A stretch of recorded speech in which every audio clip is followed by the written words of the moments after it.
Hello, everyone, and welcome back to Tales from the Table Studios, where you, yes, you, deserve a seat at the table. Thanks for dropping by. We're back with more War of the Magi, episode 6. This is episode 6, I believe, right? Assignment part 2. That's right. There's two of them. And get ready, because there's two of them, so that actually means there's four of them. Oh no. 6, 8, 10, 12. There's 12 of them, right? I don't. Yeah. I get it's all coming together. Anyway, hi everybody. Help. We're gonna go. Everything's fine. Don't worry about it. They can go home. So we're gonna get right back into it, but first we're gonna go around the table, let everybody introduce themselves, tell us your name, your pronouns, your character's name, their pronouns as well. We'll start with the wonderful, the magnanimous. Is that the right word? I don't know. Tasha. Sure, I'm magnanimous. Hi, everyone. My name is Natasha. You can find me everywhere on the internet at Natasha B Cosplays. I use she, her pronouns, and tonight I'll be playing Mariella, aka Mari, or whatever nickname people decide to use who uses she, they pronouns. Yes, that's usually it for my intros. I'll pass it on to Matt. Thank you, Tasha. My name is Matt, he, him pronouns. I'm playing you, the Admirable. I always mess that up. I want to say the Admirable. And then He is the admirable nickname as is the well. Admiral. The Admirable Admiral. Yeah. Just don't try saying that I 5 don't times know. fast. I don't know if anyone's called you Admiral so far. I've We called did. him Admiral I think multiple we've had times. a few yeah, instances, yeah, yeah. at the absolutely. Never beginning. mind. At least I'm twice, just. yeah. I just couldn't hear it, I guess. I'm going to stand on the fact that I have called him that. Thank you.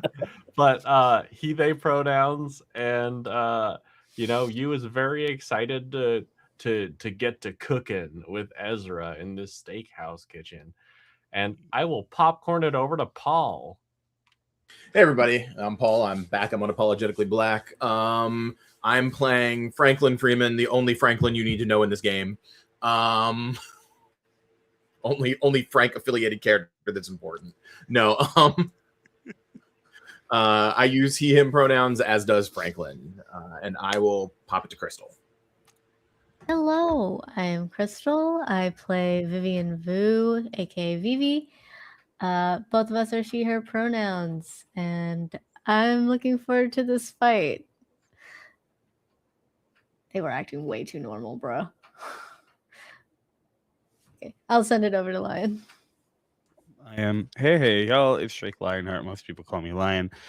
I use the he pronouns, and tonight I will be playing Ezra Eisenhart, who uses the he, him, them pronouns, and it's going to be a time.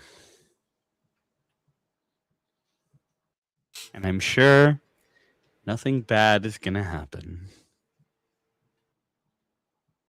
What'd you say? I was just planning something bad to happen. Oh, well, damn. I tried. No y'all. planning of anything bad happening before the session on everyone's part.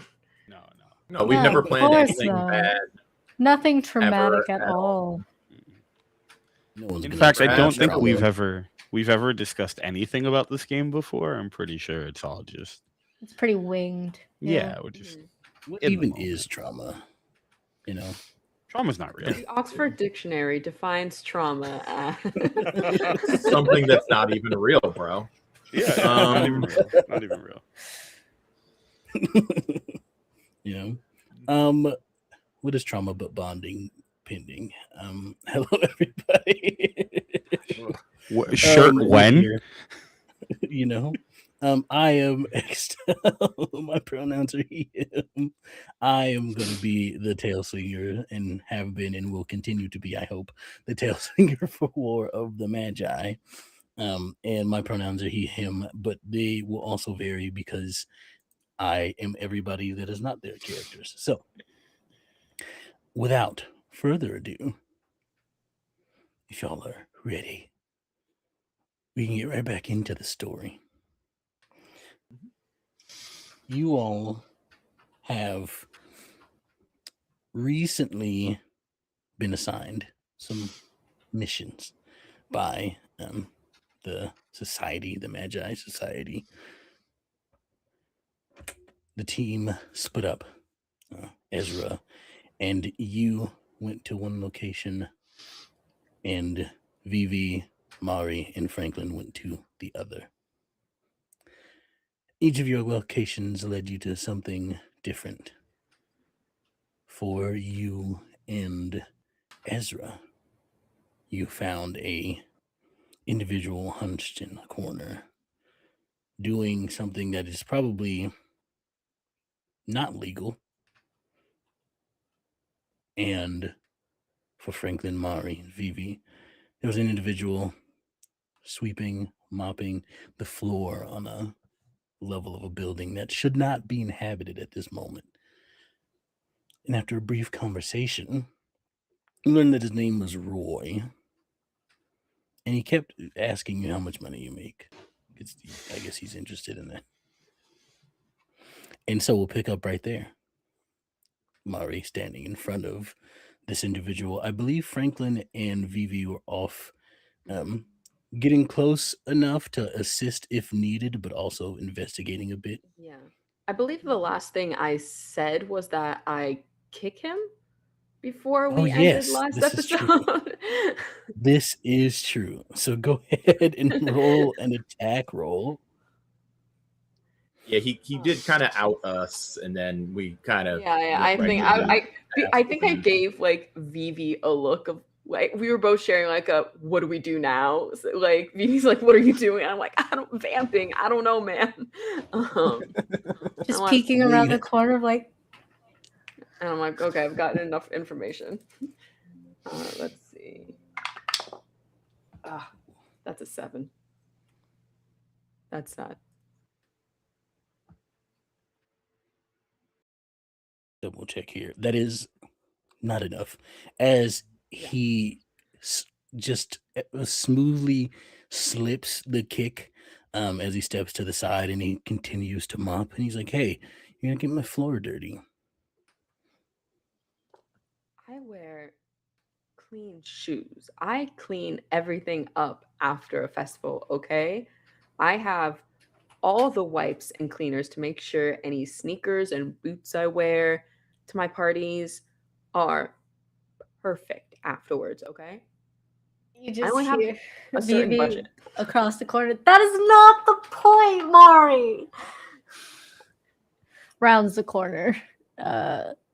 How far am I from him at that corner? I'd say you're about 20 feet away. Not within kicking distance. I will have to sprint towards you. You can do so. Knowing that she's here and knowing I usually have like, how reflective of a surface are like really dark sunglasses? Also, what would I?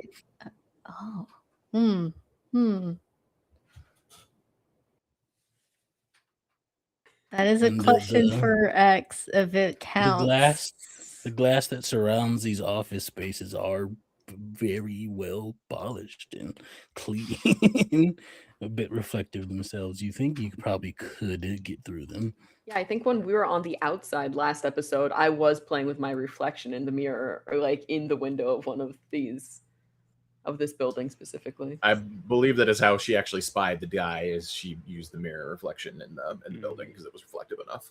Yes, I'm just trying to see what creative thing I could do because his glasses are only so big. So it's not like I can go through them, but I can possibly throw something through them.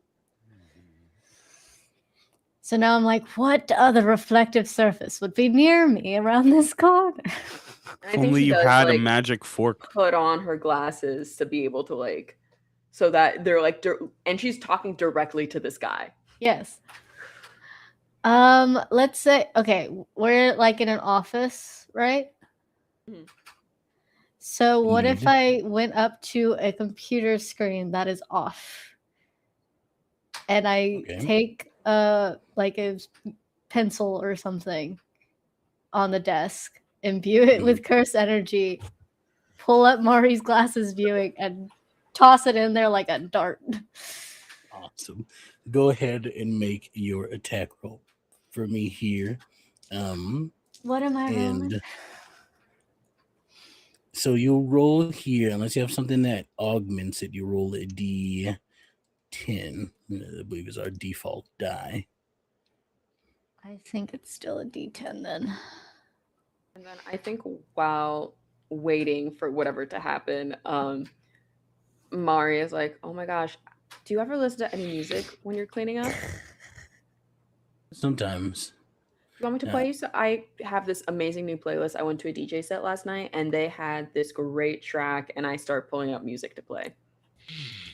7? I like this one. I'd say a 7 will do it here because he's distracted and not expecting something to come flying out of Mari's glasses. So, Also, tell me Mari how doesn't this... know when it's going to happen. And it's also a little bit like, whoa! Tell me how this looks as it strikes him as this pencil. Where does it hit him? What's the height difference between Mari and this person? Yeah, how tall is this guy? Like where is her eye level to this person? Yeah, at his like chest level. At his chest? Mhm. Okay. Then let's say I aimed using, where's the right side? Okay, the right lens, because then that's the left side of his chest where the heart would be. So as a faintly blue and black glowing pencil going as fast as possible through the lens of her glasses and aiming straight for his heart. Wonderful. This will do 1 damage to him. It is a pencil. That's fair. Yes, it's pencil, it's improvised, but it does have curse energy, so it will hurt him. If it didn't do that, it might not have. So you all would see as this pencil strikes him where his heart should be, and it hits true and it embeds itself deep. And he looks at it and he's like, "You're not here to admire my cleaning, are you?" I mean, I always am. Whatever this glasses situation just happened was. Just throw another Someone else might have a different opinion. Until this guy attacks back, I'm just gonna keep throwing until it's like I'll chip away at it, I guess. He pulls out. Go ahead and roll. Can I look at his neck? Pencil attack, actually. Yeah, like aim it this time because you know it's coming. Yeah. I start like looking him like a big eye contact, like looking him in the face, like, oh my gosh. Direct eye contact. Just enjoy, like, I'm like, oh my gosh. That one failed. So probably while you were looking up, it like to the side. Wow. Would you get on the roll? Because this time I got a 3. Oh, okay. So yeah, he got he has as the pencil comes through once more, you see he bends his head slightly and he bites it as it comes towards him. And you can see it splinters out as he looks at you, Mari, and drops the mop and lifts his leg up high and is going to try to deliver an axe kick to you. Now that there's some music bumping, I'm gonna try to dodge. All right, so go ahead and roll your avoid check. Unless you have anything that augments it, it is a D10. It's a D8 for me, and that's a 1. Now that music's playing. And he got the absolutely worst roll he could get on his. So perfect. So this axe kick comes down and hits the ground heavy. Almost creates a hole on the floor as he stomps down with his heel. And he's like, "You're here to save them, aren't you? You think you can?" before he finishes, as I roll out of the way, I sweep the legs to try and trip him up. Go ahead and roll for me. Is anybody else doing anything in this moment? In fact, we can make a reaction check here. But before we go into initiative, Franklin, what have you been doing this whole time? I was using this time to investigate the scene to look for other signs of other cursed energy and other stuff going on, because I actually have the investigate skill, weirdly enough. So I'm actually really good at that. So do you want me to go ahead and roll that? Yes, indeedy. Oh, that's an 8, and I'm bad at it, but I'm going to go ahead and burn the effort to have succeeded anyway, because that's the advantage of having that stupid trait. But get that bad roll out of the way. I'll remind our audience, if you'd like to help out, you can send a juice, which will give the players, upon your choosing, a player of your choosing, when you buy a juice, you can give them a point of effort that they can spend for fun stuff. Yep. But I will burn the effort to have succeeded in my investigation, as I did roll the ultra fail roll. Wonderful. So there's cursed energy imbued in a lot of these things, mostly in the paperwork, specifically ones that have been signed or have been or that look like they would go through the property manager's hands. Okay. And it is subtle. It's a very subtle amount of curse energy, but definitely enough to, like, if someone touches them, and if you do yourself, you can, of course, protect yourself. You've been learning to control your curse energy a little bit better. So, like, it's easy enough to fend off something like this. It's a very subtle and simple thing. But if someone touches them, that curse energy looks like it might go into them. Okay. Cool. I will go ahead and gather up that particular paperwork then. So it's not just out and about. And use it to, like, subtly contain. I'll use it so it doesn't contaminate other people around, for lack of any better term, while this has been going on. Easy enough. Yeah, while this sort of conversation in the very first part of this conflict that wasn't loud enough for you to hear has been going on, you're able to do so. But you do eventually start to hear, of course, you hear loud crunch. I hear the ruckus. You're gonna hear Vivi yell, "Franklin!" That's fine. Yeah. The classic get 'em Ray. That's the plan. Get 'em Ray. Check. At which point in time do I see this individual or see this creature or being? Because we didn't notice it before, if I remember correctly. Yeah, so this was the individual that was mopping. This is like looks like someone who's like a janitor here, which you all had saw, but was like out of place because no one should be up here. No one should be here. He has a suit underneath his janitor outfit. Yeah. And he you see this moment just as his heel came down to the ground and sort of like cracked it underneath him. And you see this, like, you would all start to see, because you've all been practicing seeing curse energy and all that stuff. And sometimes when someone's eluding a lot, it is very noticeable anyway, even if you aren't focusing on it. And this person does seem to have a massive amount of curse energy leaking from them. And Franklin, it is the same. This is the same curse energy that you found on those. Curse energy is the thing. Yeah. Okay. It is this like purple-ish color. This like almost like bright purple. That is sort of like seeping off of him. Like the weird thing is that you all would see, like, instead of like curse energy sometimes usually rises upward, this one seems to be falling down, almost like sometimes it changes, but sometimes it's like looks like coins almost, and other times it looks like bills that are like slowly floating to the ground. the way his curse energy sort of like separates and falls away. Oakley dokley. Yeah. What did everybody get for their reactions here?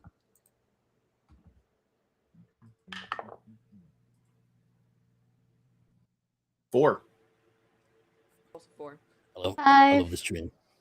All right. Wonderful, wonderful. So, in which case, this will be, it'll go this guy because you rolled pretty good.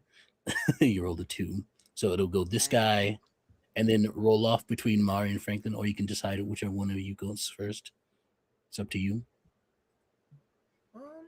I know you can pose a lot of stuff on people that helps everyone else. If you go, Yeah, I'll go. I'll go right before you then, if that's what you want to do. Works for me.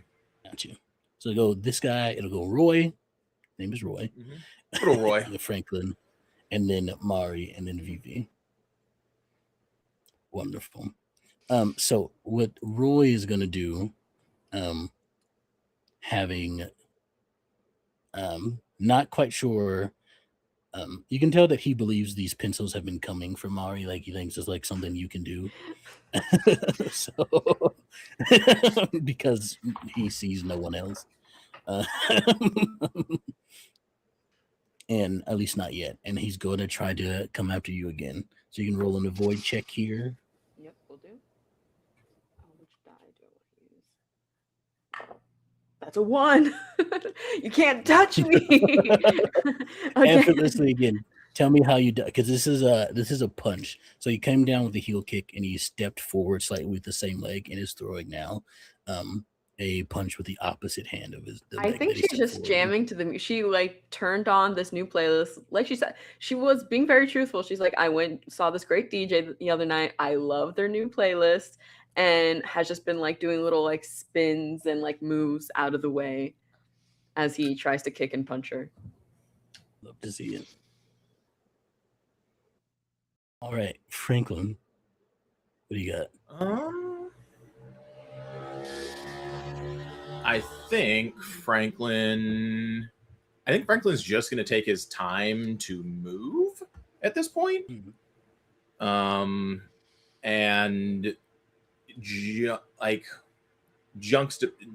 well, no, because you're going to try to attack. Yeah, no, I will move into range because I think I'm going to have to use everything I need to move where I was because I'm like in one of the side offices looking through paperwork. So I don't think I'm going to be able to move and attack from like the way this is laid out, I would assume. Right? Yeah, because you're a little bit further out than Vivi was. So yeah. Totally fine. I will move to the point that the next time Roy goes to take a swing, I can interpose myself with my action. That is all right. Sounds good to me. Love it. So I'm going to move on up. Yeah. Yep. Moving. I'm moving and holding for Roy's next attack. Yep. Gotcha. In which case we will go to Mari. It is your turn. I think as she like spins out from one, she like makes a fist and just hammer fists, like tries to go like for the back of the neck, like to the nape of the neck area. It's just hammer fists in the back there. Love it. Go ahead and make your attack roll. That's a 1. God damn. Black Flash once again. So That's how much damage does your attack usually do? I've used different dice. That's the thing. I'm like, is it just this one? Sorry, what did you say, Excel? How much does your attack usually do? Have you any upgrades that have given you more damage? No, so far? I do not. I just other than that, roll smaller dice for things like for avoid and punch. In which case it'll do 2 damage then for this. Just want to make sure because it's like double. So if you're doing 2 damage, you do 4. So everything's wonderful. So you'll do 2 damage to homeboy. Wonderful. And once again, you've landed a Black Flash. The feeling of your curse energy running through you. At this point, it's just kind of like it's the normal, it's the vibe. After the third one, it's kind of like, so I'm great at this. And yeah, you enter the zone, so to speak. I feel like there should be a mechanic. We can talk later about a mechanical benefit for landing a Black Flash other than just the damage. In fact, I'll decide it right here, right now. You get to roll an extra die every time you roll. Every time for like I'd say for the rest of the fight. Every time you land a black flash, you can roll 2 die per Of course. attack roll. I will accept that and be the guinea pig for this first instance of it. We'll see how it goes. We might change Yeah, it later. hopefully It might not be the too first much. one. Yeah. But yeah. So This might get out of control quickly, and But I like, if you ever want to adjust, I also feel like for the next, like, if you land a black flash, the next hit you do, or like the next roll you do, is that advantage or something like that. I don't know. yeah, that could be the way we go. We could just go with the next roll for now. Actually, let's do it that way. Every Nigga, 3 you get fun stuff on backstab. Wild.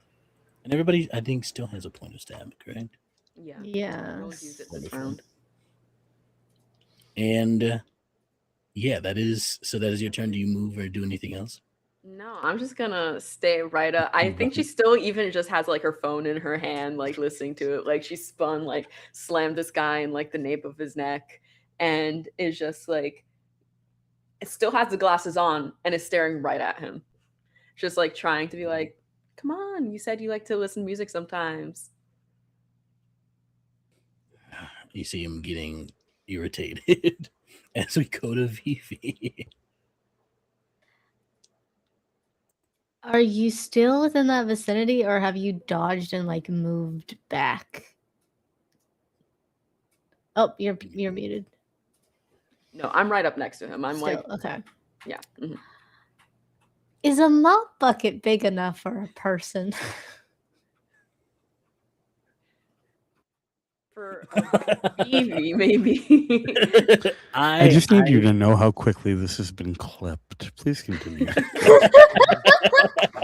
the mop bucket big? Like when you put the Technically, if you're person like goes in the standing mop bucket. straight, I Yeah, feel like if it's like the top, how full is the mop bucket? You know, like if it's like close to Yeah. the top, I feel like that's a bigger. Yeah, Yeah. that's fair. So, This is so a I want to fair- be real Is clear it like here. the big Is square he mop using a buckets?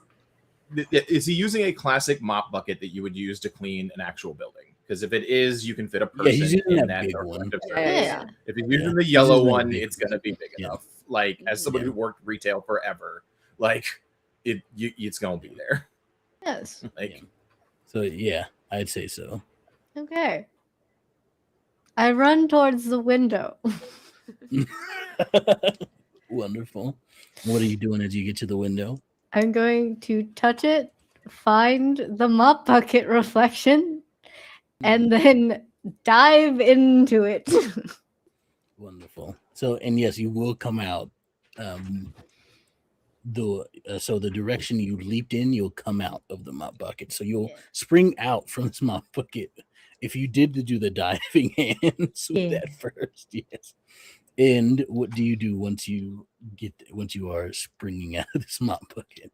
Who is who is next to the mop bucket at this point? Is it Tasha or Roy? He's closest to it. So He's closest to it? Yeah, so what I've been imagining is so he's standing there next to the mop bucket, and then it has moved forward like a couple of steps. Okay. So I'm he's the imagining closest to it. a tuck and roll situation because it's like the momentum roll on the ground, go for a leg sweep. Wonderful. Roll your attack roll. Okay.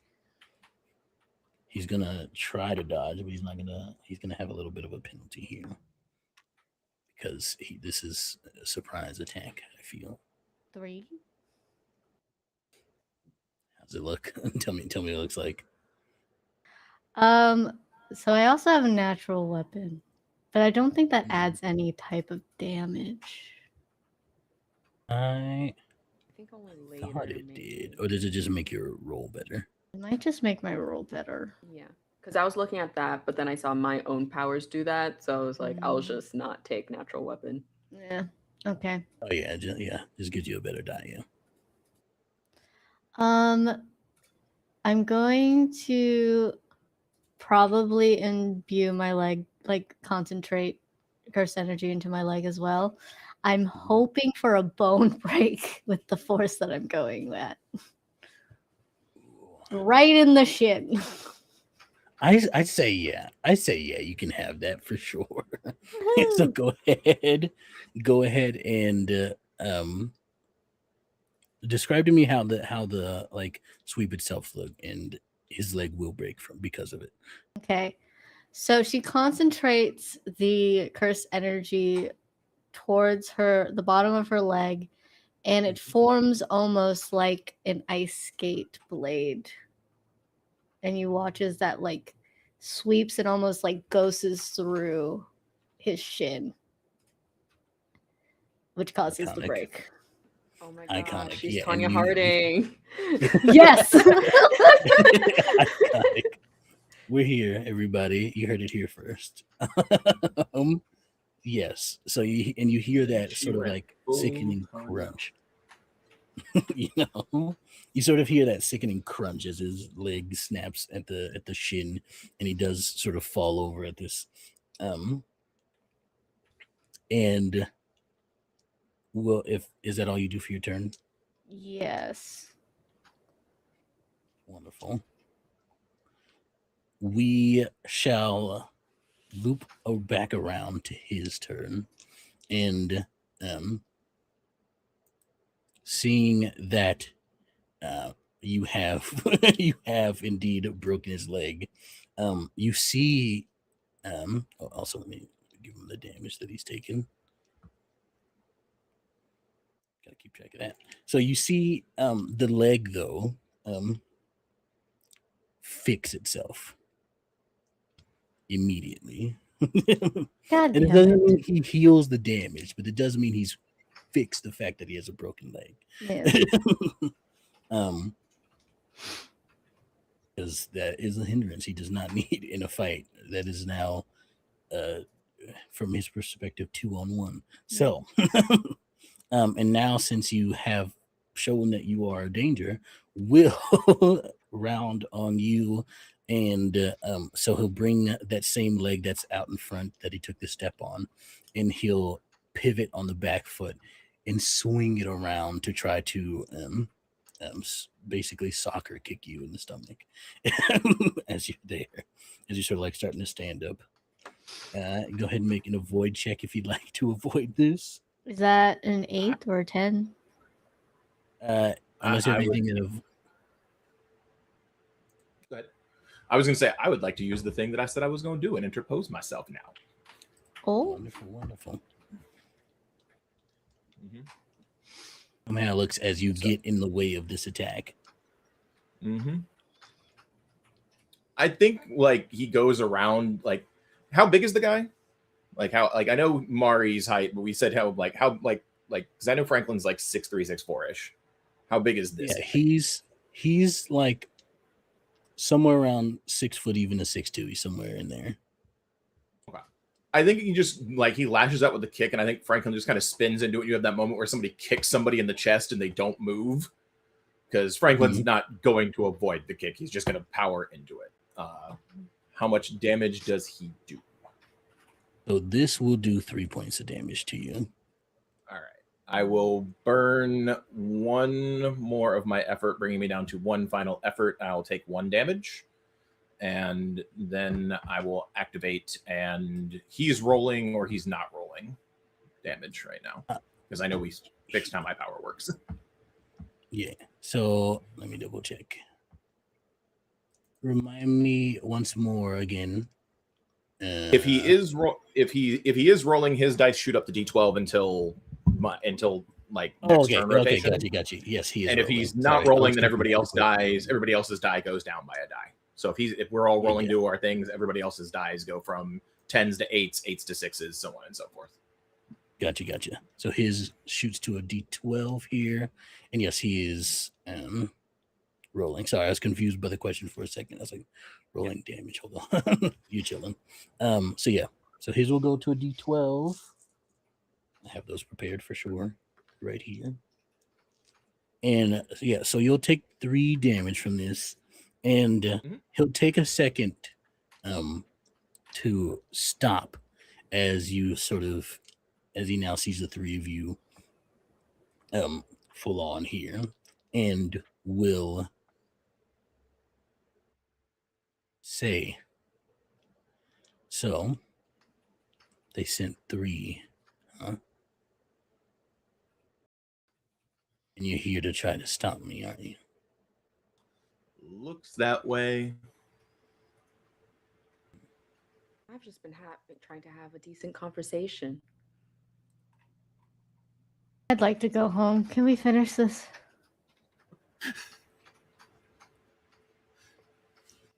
My curse technique.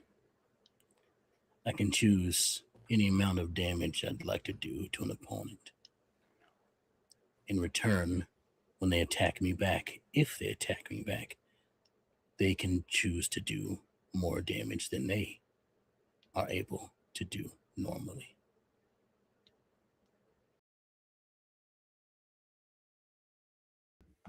Oh, he's Fun part explaining is- it.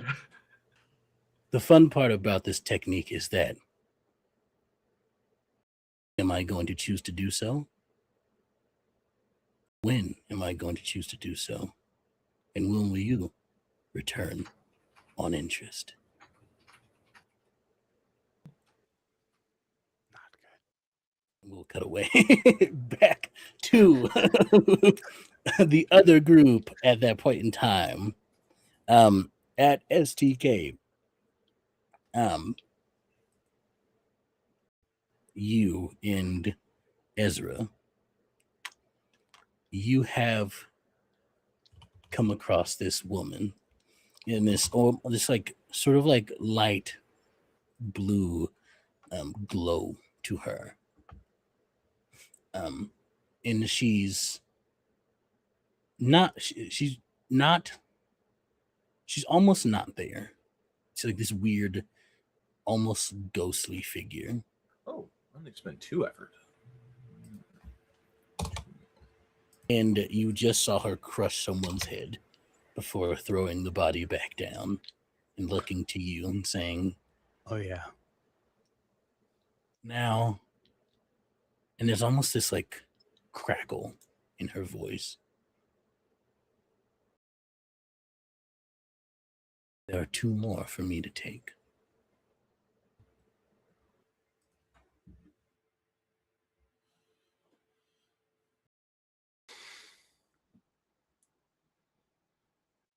You say anything in return? She seems to just say that and sort of stand there to look at you. She sort of looks to be, she's almost like, it's kind of, what's the word I'm looking for? It's kind of like, I can't think of a better word than threatening, but that's obvious. It almost feels like she's like a hunter sizing up her prey. Okay. In that case, for I guess for dramatic effect, I think you would grab and put on an apron and say, I mean, if you think you've got a good appetite, we're here to deliver. Ezra's gonna look over and just straight up go, that was fucking cool. You think so? Thanks, Ez. Super fucking cool. We'll roll reaction, everybody. All right. Oh, she got a 1. Oh my gosh. Great. I forget what Ugh. we roll for this. So I need you to roll worse. What die did we roll for this? I forgot. You'll roll a D10 unless you have something that augments your Right, reaction. thank you. Yeah. It's not going to be a 1, I'll tell you that. I believe in you. Is that a 9? Yeah. So in this case, it will be her, Ezra, and then you. Oh, good. So, Ezra. No, actually, you. This is what she does because you're the one who talked. I'm sorry. She's going to step forward. You see that form that almost is ghostly. It becomes more solid. There's still that slight blue, like glow to her, but she becomes more solid, and her like skin is very pale, and her eyes are a deep dark, like electric blue almost. I guess it's not dark because it's electric blue, but still.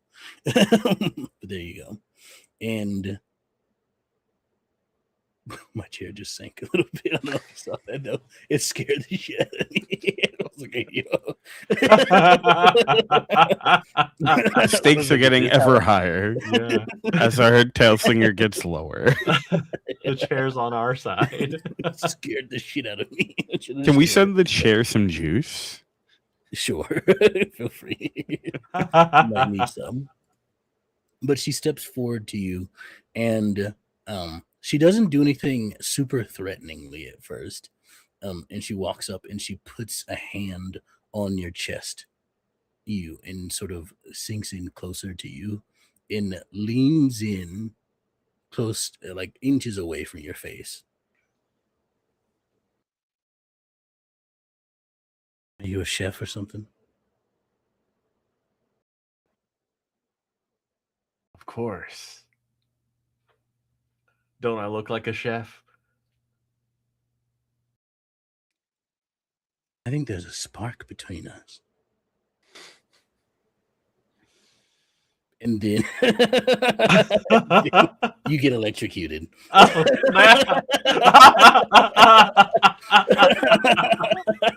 great. So go ahead and make. You can try to make an avoid check here. Okay. But you also let her close the distance between you, so it might be a little bit harder for you here. All right. Is that the next die up then? D12? No, you can roll your D10. Okay. I got a 6. You'll take 2 points of damage as you feel this jolt of electricity surge through your body. You can almost feel it in the air. And she steps away. There's a couple of steps. And Ezra. Yes. Okay. Your turn. So here's my thinking. I think what happens is, as you is getting shocked, Ezra is just kind of looking around almost in a panic for something. Anything that can help. And I think that they grab for a like red like cloth napkin nearby. And Sharks, what I have for you today. So I think they're gonna grab it, and using the ring, which we already have used before, Tabaat, plus crimson cloth, which is Shani. Plus, I think what happens next is Ez stops for a moment, not entirely sure what to do, but kind of stuffs their hand in their pocket and pulls out like a $20 bill and drops it on the table because they don't want to just steal this tablecloth, or not tablecloth, sorry. They don't just want to steal this napkin for nothing. So they're going to drop a $20 bill just to make sure the bases are covered, which does make it a sold item, which would be Mimkar. Now, when you take those and you combine them, they equal up to the same amount as something called the Eish Tamid, which is the term for eternal fire. It's a long history behind it, but it's a core part of a lot of what makes up the survivability of us as a people, conceptually. But also there's a literal fire that is supposed to be burning at all times in all of the like synagogues and all the shuls. A lot of them are electric now, but that's a whole separate thing. Anyway, so my pitch here is, because I now have this sold crimson cloth, and I have the ring, by combining them to make the same as the Eish Tamid, I think what happens is Ezra is going to slap this thing over her face fully with the intent of just giving you a moment to like get away. So is almost like jumping on her and like pulling it across her face. And I think that the moment that they do, it erupts into flames. That's my pitch. I love this. This is an attack. Yes. But before you Yeah. make that roll, Mhm. I'd like to use one of the special sagas features and spend 2 effort. I have to do this before you make your roll, but I'm spending this 2 effort to add a damage to your attack. It's the Hey, combo ability. hell yeah! Love it. So this will add a point of extra damage to your attack. So go ahead and make your attack roll for me here. She's of course going to try to not be hit by this. Okay.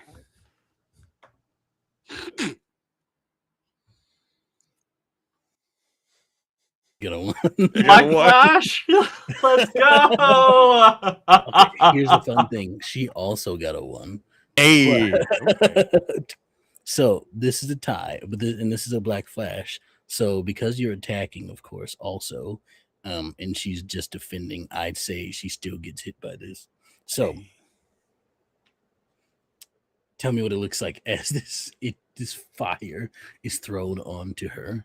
So, like I said, I think they jump onto her back and pull the napkin across her face, and it's as like it goes taut that it erupts in flame, and I imagine it sort of like the flames sort of burning onto her as well, just kind of putting her whole head up in flames. And I think that there are wisps of like oranges and blues and sort of greens, a little bit of everything here. And it's almost like picture perfect esque bits of like ember and like just little bits that float off of it. I would, if I can, also like to use my curse technique by spending a couple of effort, if that's okay. Alrighty. So I can spend 2 effort. So for this fight, I'm going to designate enemies as the cheaper option, and I'd like to spend 2 effort to inflict the struggle blind on her. Gotcha. All right, we're here. We're here for this. Wonderful. And with a black flash 1, and the help from you gives you 2 damage plus 1. So this will be 3 points of damage right to her, which puts her in a not fun spot, but not the worst either. And now she has, let me make a note here, the struggle blind.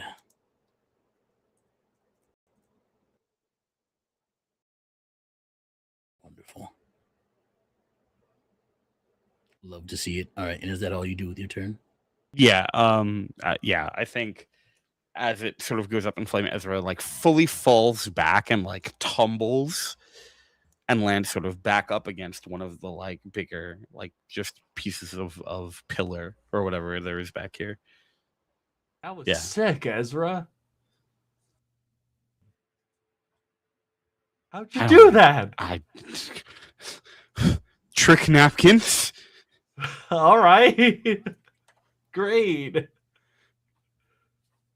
And with Maybe that, she's got a really bad allergy.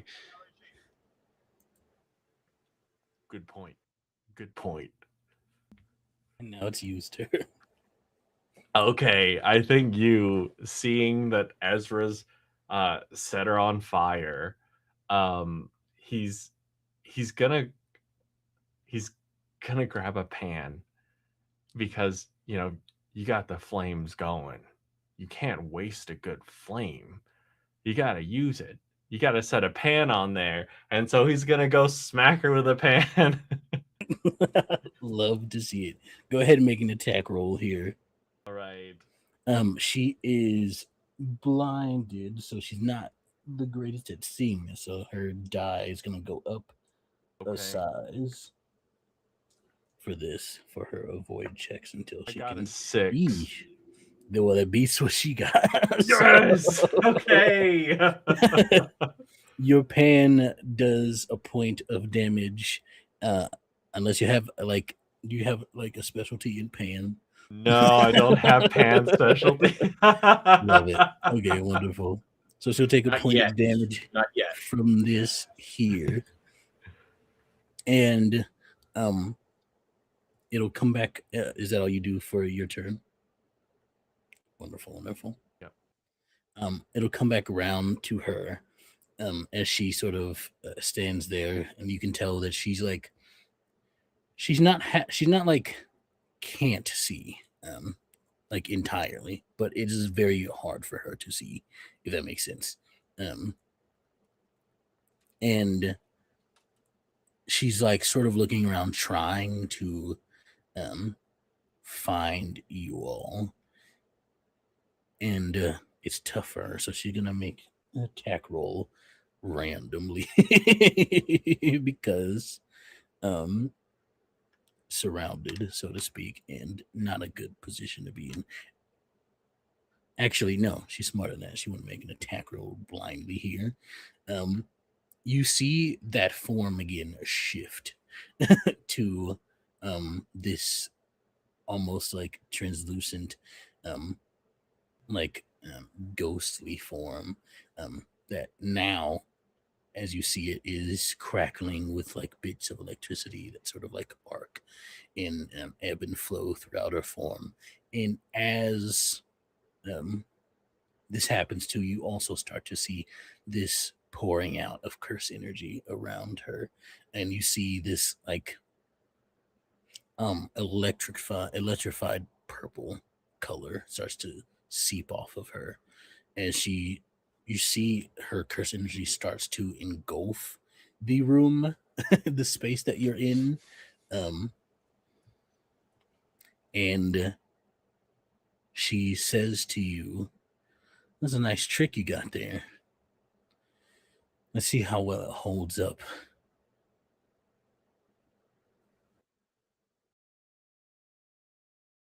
Ezra. Mm-hmm.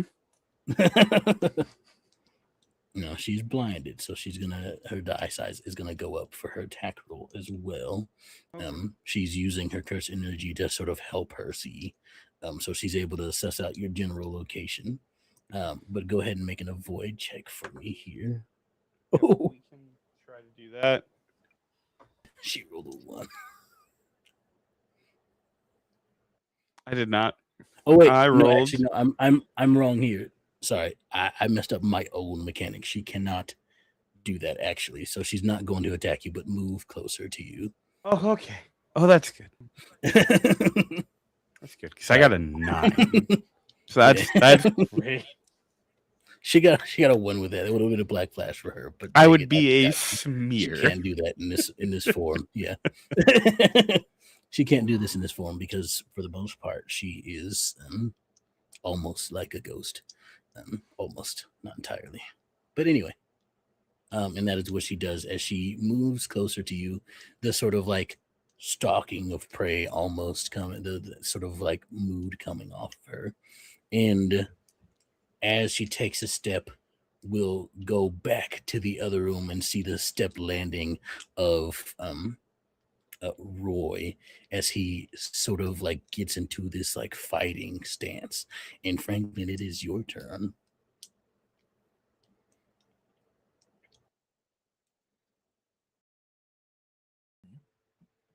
We're going back to me. Back to us. Sorry. Yep. Drawn in. I heard my turn. Yeah, it is your turn as we come back to you. I was drawn into the story, and then I heard my turn. I'm like, what? Huh? Whoa.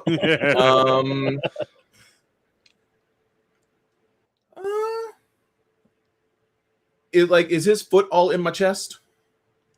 He Still? just like sort of got into a stance. So he, I know he did kick me because I interposed, but can we say his foot is all in my chest and he did his cool speech while his foot was in my chest? Yeah, we can say that. He definitely do something like Cool. that. He's disrespectful. Cool. Yeah, I'm gonna shoot under and I'm just gonna grab him Because weirdly enough, I know how to wrestle, and wrestling doesn't deal damage. So he's explained his really cool technique about counterattacking and attacking, and I'm just gonna make it so he can't move, and my friends can punch him. Because turns out that's a good hard counter to what you're doing. Go ahead and make your roll here. He's All rolling right. a d12 for this. He got a 12. That sucks for him. That sucks for him. I rolled a 5. So wonderful. I'm like, thanks for explaining how that works. And then I grab him and put him in a full Nelson so that everybody else can wail on his face. Like, iconic. Love to see it. Love to see it. We're here for this. And is that all you do for your turn? I think that's all you can do once you do the rest. That is all I do at that point in time. Yep. Also can't move. Yeah. Nope. We both cease to be able to move once I have grappled him. So we are now standing here, not moving, and he can't chase after my friends as they can now deliberately punch and kick him as he's explained how cool he is. Lovely. So everyone else will go over to. It is Mari's turn. It is your turn here. As you do see this, you do see Franklin. Yeah, I think she feels kind of bad almost, and she's like, "I'm just gonna kick you while you're down, I guess, quite literally." He's like in a full Nelson, so he's just presented with an open chest and an open face and like no defense because that like full Nelson is we have like people's hands. Okay. So he's not on the ground or anything. Okay. I've got him picked up. My hands are locked behind his head, and his hands are up like this, and he's just exposed. I basically generated a punching bag for you, or a kicking pad. I'm gonna go for the solar plexus. Now, one quick second while I ask this, Paul says / Franklin, that you have the wrestling. This is the wrestling. Yes, I do have the wrestling ability. Right? Yeah. Okay. So, do you want to do this damage? Because it says it does do 1 damage. No, he's just explained how cool he is at dealing damage back. So I will forego dealing damage to him. Because in theory, the way he explained his power is he has to deal damage back to the person that dealt him damage. And if these two are out of range and I'm holding him, then he can only do normal damage to me. Or he can only swing at me to do his damage stuff. So I'm doing my job of keeping people safe. The key here is to present a target for my friends so they can beat up on him. Gotcha.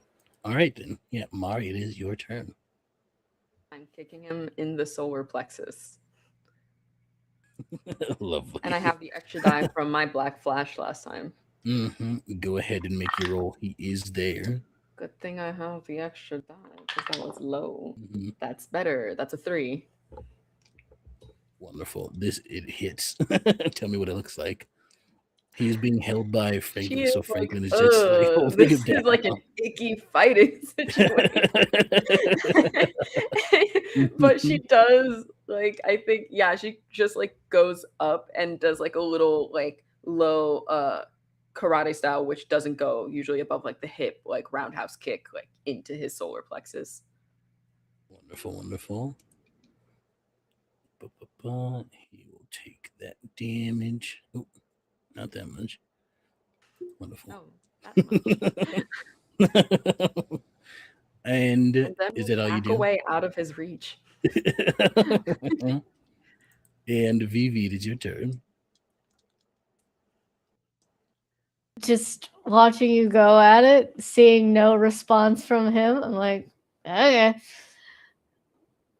Again, channeling energy into the leg, blade forming, and I'm gonna go for a bisecting motion from the top of his head straight down with the blade. No mercy. Make your attack roll here. 5. It'll hit. It'll go. Yeah, he can't really. So we're really just rolling to see if you black flash for it, because you can't move from this.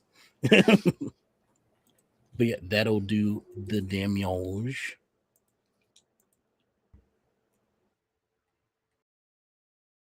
Come back to him. He's gonna try to escape you. Fair. So valid. He's gonna try to escape on that one. That's what I would do in this scenario. Yeah. So Remind me again when the D12. I believe the D12 thing is gone for this moment. Yeah. It'll be gone after this turn. It's all his. It's Gotcha, whenever I gotcha. activate and till the whole turn cycle. It's the turn cycle, is what it is. Gotcha. So this will be his turn. He's gonna try to get out of you. You're gonna roll your.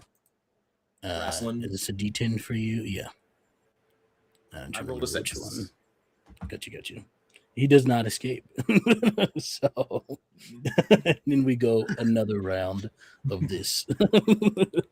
And real quick, we'll cut back to you and Ezra as it has come back around to it is Ezra's turn as we come back to this. And I am being stalked, right? Yup. You's gonna be like, don't let her seduce you. It's a trick. I think she's more liable to cook me. Not in a good way. Very good way for that. What's the good way? Yeah, I think there's a moment where all of the tension kind of drops from Ez, and they'll poke their head out around her and go, "What's the good way?" It's when I do it. Yeah, okay. And I think what we're gonna do is, so Ez is gonna get up, and we're at rank 3. Give me half a moment, actually. I just need to double check Believe in you. how we have this set up for this ability, because I forget if it is now or at the next level. Sorry, 2 seconds. Okay, cool. Would you count as mid range from where I am right now, or is that far? Let me double check the range bands. Sure.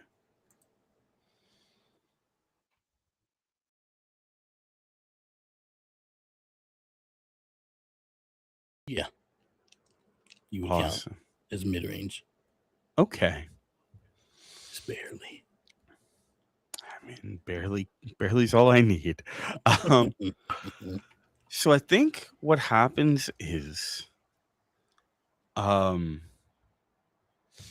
Ez is going to reach up and just sort of smack their hand across the counter behind them, looking for anything, and come down with another fork. And what I think is going to happen this time is I'm going to spend 3 effort and take the fork. And so fork, which as we've gone over before, is actually I don't think I even need the fork for this. Sorry, no, I don't need the fork for this. I was thinking about it, and actually we can do this differently. Okay, so takes the fork, but we're gonna hold on to the fork. We'll get back to the fork. And I think Ez is going to kind of thumb at their ring, trying to figure out what they do next. And as they do, they're gonna glance past her at you. And so the kind of ring that Ezra wears is a little like crown, right? Which is Keter. So Keter has the same value as improving or to improve, which is Mashper. So my pitch here is I'd like to spend 3 effort picking ally this time, and I'd like to, for the remainder of the scene, give you a trait that will allow him to hit harder. Ooh. Let's see.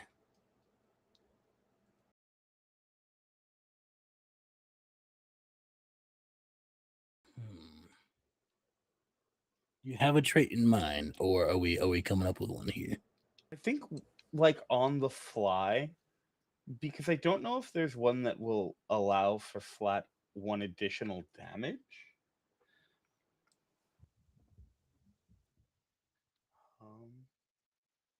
May I make a suggestion here? Always, please.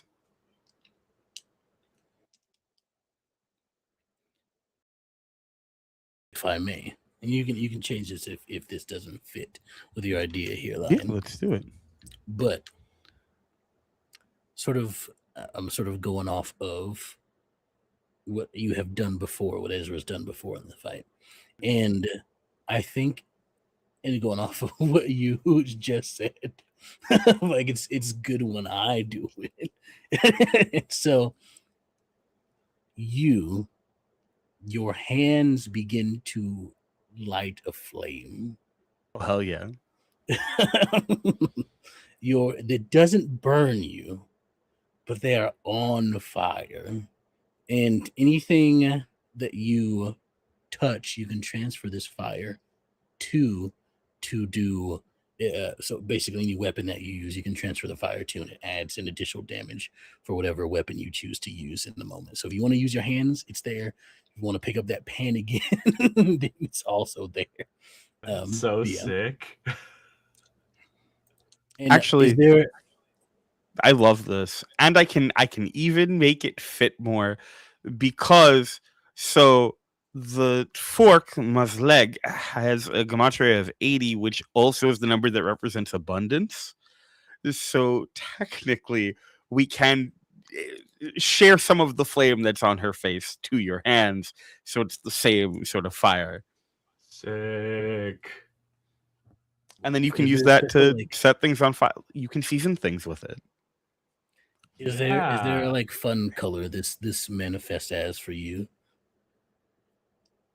Oh man.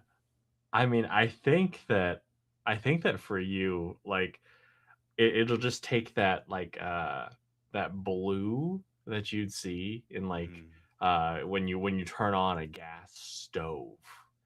And you kind of get a little bit of that smell too.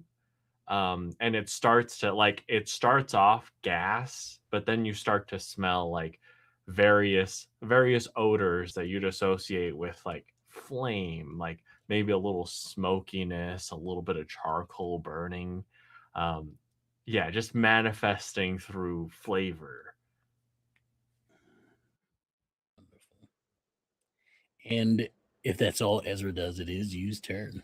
I think the only other thing is as kind of scurrying away, barely dodging like bolts of electricity. Sick.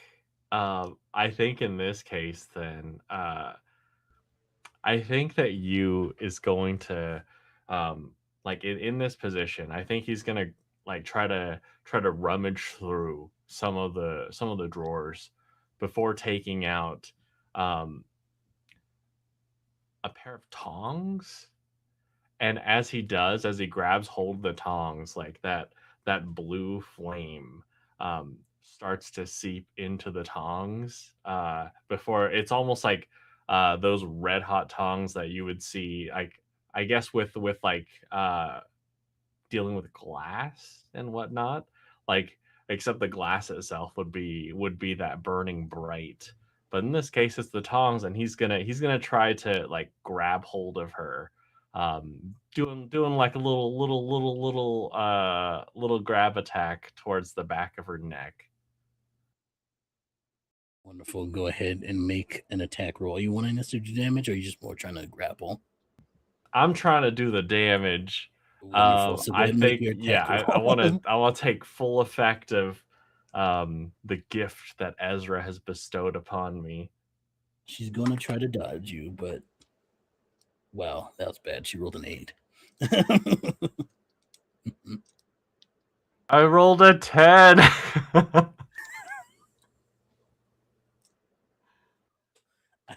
You know, I can't help that. you do indeed be like that sometimes. I believe you can. I believe, if I'm remembering, yeah, I'm helping you out here because that's my job as a GM. Ready? I believe, if I'm correct, that you can spend an effort to re-roll. If you have certain things, you can spend effort when you fail to roll, but they have to be like certain things. I don't know So if effort I actually- I can boost, but I don't have enough effort to boost. I would need 3 to. Well, we do have 3 that we have been sent by Jazz in a pool. Ooh, so you can Damn. use Spent those. much effort.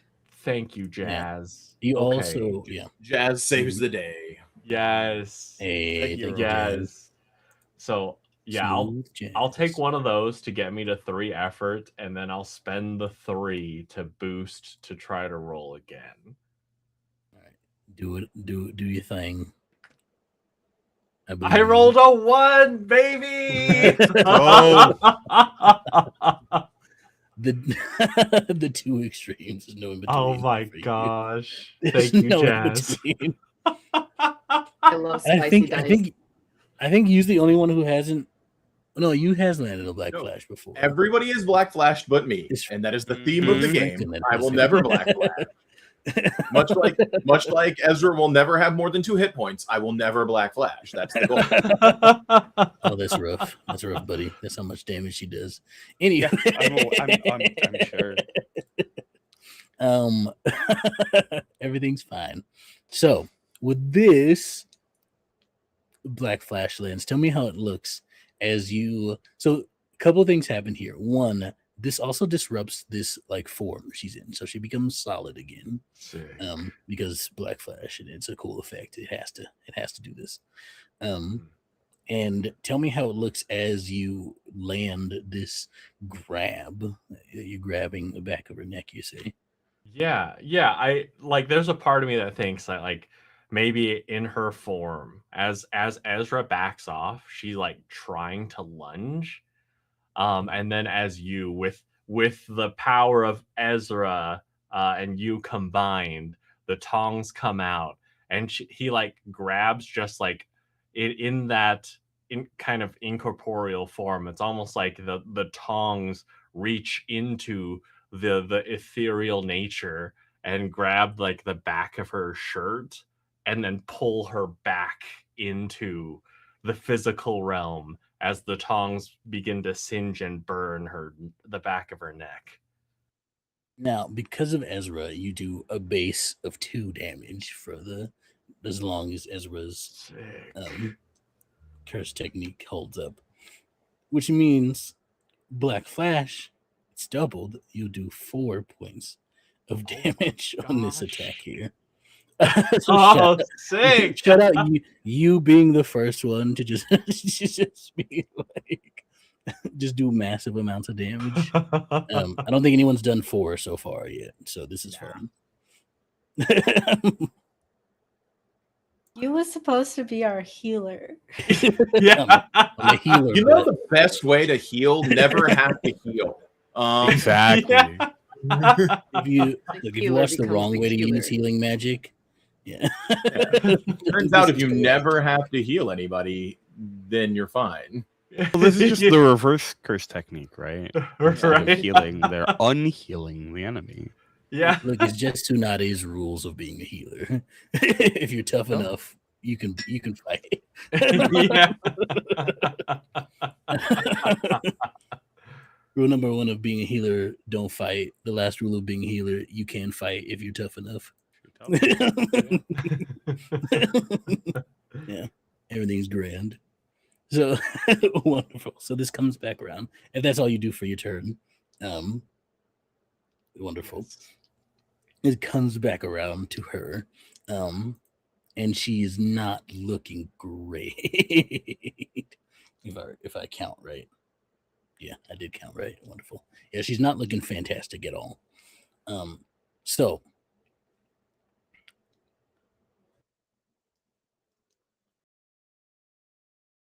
both of you make avoid checks for me. Can I? As you can I- see this sort of like she sort of like pulls in on herself, like she has her arms like pulled in close to her, and you see this charge building up.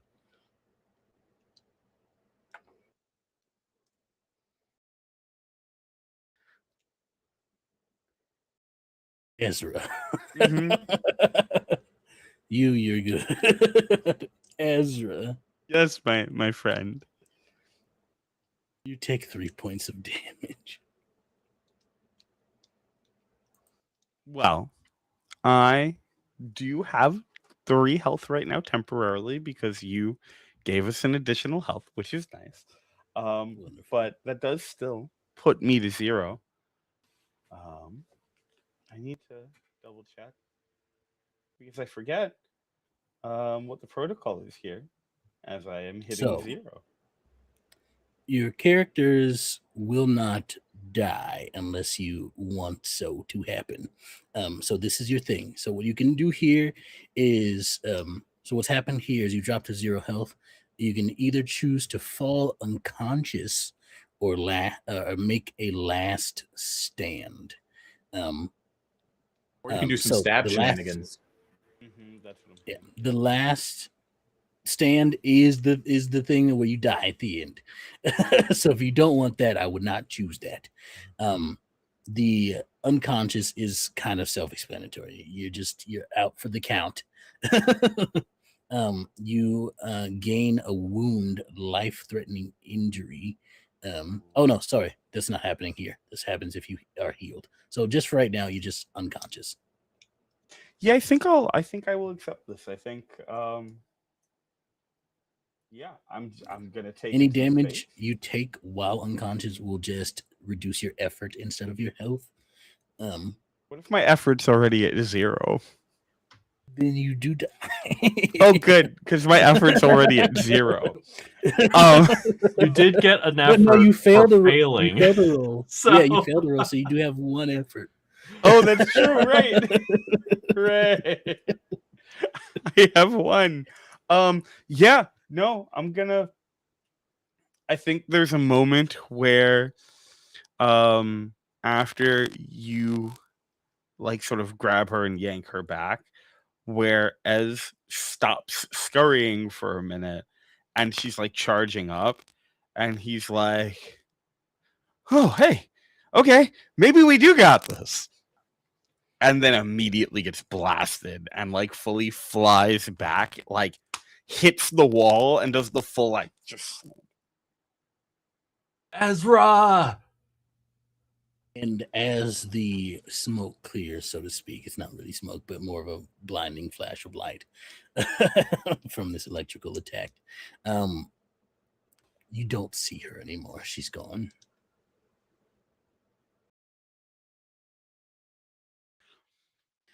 As we cut back to the other group, we come back. It is indeed the scene from the show that this show is based off of that we're all thinking. Fight back. Fight back. We love to see it. And from there, you all would see this. Actually, everyone make a perception roll for me. That'll just be a D12 unless you have anything, right? Because it's a regular. Yeah. 5. Gotcha. 10. I don't see shit. Oh, question: is it based on, like, being able to investigate anything, or is it just a quick perception roll in the midst of combat?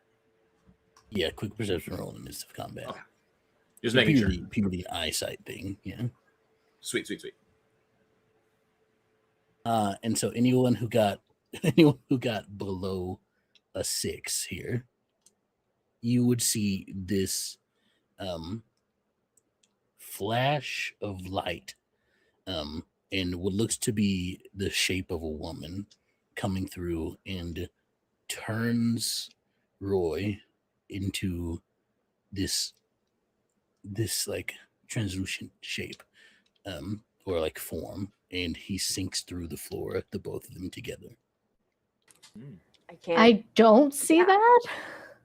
You don't see this. You just see it's like bright for a second. Oh, I see. Okay, I'm blinded. But Frank, Y'all see it. Okay. I No, was like, everything's perfectly normal for you. yeah, the guy's still there. I'm punching air Yeah. now. it's bright for a second and then he's gone. For Mari and Franklin, you see very quickly this woman grab onto him and they sink through both Franklin's arms in the Can't ground. do like a reaction roll to try and. I don't know. I assume the veil breaks then. It does not. Ooh. So interesting. Mari makes a mad dash for the staircase and is going down to check where they ended up. You don't see them. Anywhere, like if I go through all the floors or anything, something like that. I can go to the I'm gonna call after you and be like, "What the fuck? Where are you going?" I'm going. They went under. They went to down. the lower floors. Yeah. I run to the window, try to do the trick again, where I just check every floor through the window.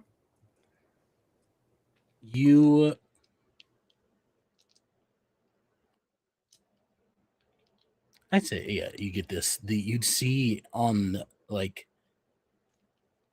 in the basement level of this building, you see these two almost these two very see-through people with Roy and some other figure that you hadn't seen before, a woman, sink through the bottom of the building into what looks like probably the sewers or something.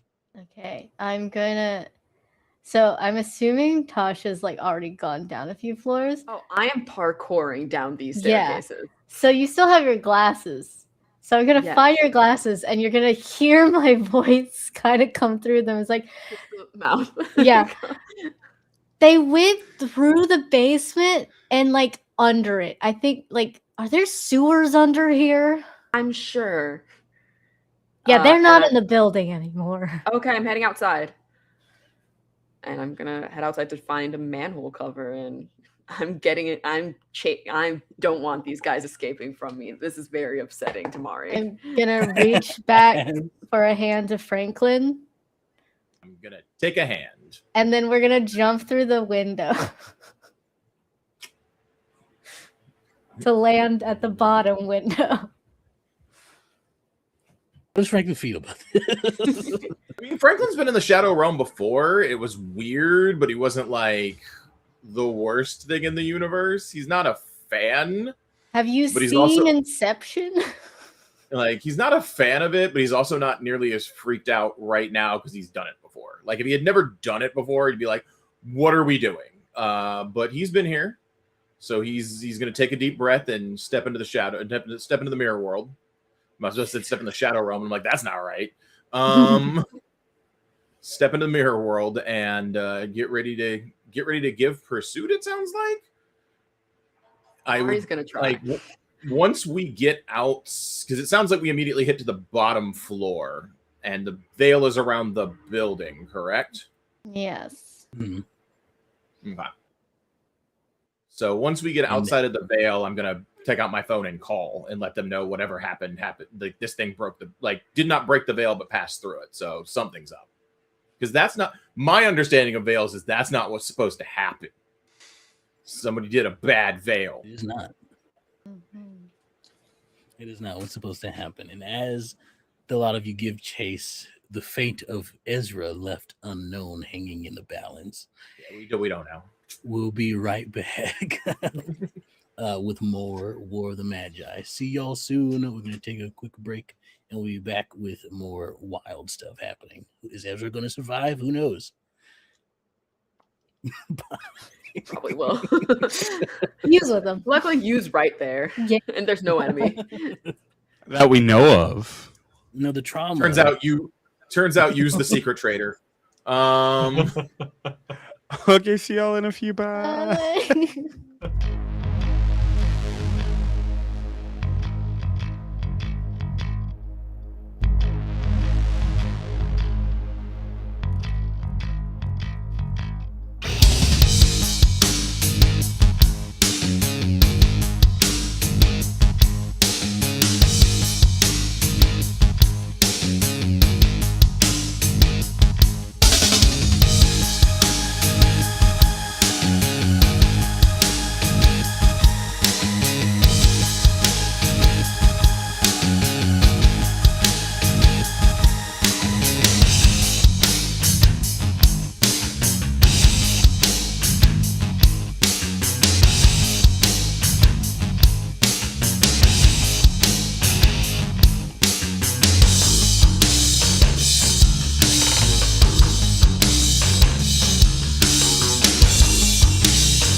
Hello, everyone, and welcome back to Tales from the Table Studios, where you deserve a seat at the table.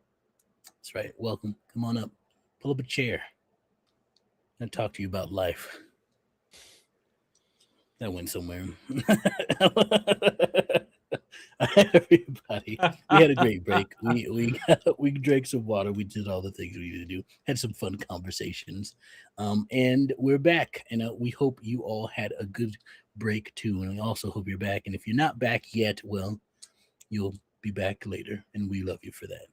So, without further ado, if we're all ready to get back into the story here, I think we can pick up with a phone call from Franklin. Who are you calling exactly? Are you calling one of the crew? Are you calling someone else? What's the vibe? I'm calling the guy the guy who was supposed to be handling our barrier and everything. I don't know if he's still inside or not. Jackson. Yeah, I don't remember the NPC's name now off the top of my head. It's Barry Jackson. Yes, Jackson. Barry. I'm calling Mr. Jackson. If that doesn't work, I'm calling Miss Jackson. We'll get it figured out. But yes, I'm For calling real. Barry. Are you for real? For real. Yeah. But yes, Barry. we're calling Barry. Like much more Houston. We have a problem. I'm calling Barry than like, hey, fun time to talk. We're calling Barry. Barry. It takes about 4 rings before he picks up, and he's like, "Hello." Yeah, I will quickly give him an explanation of what happened and be like, we have a problem.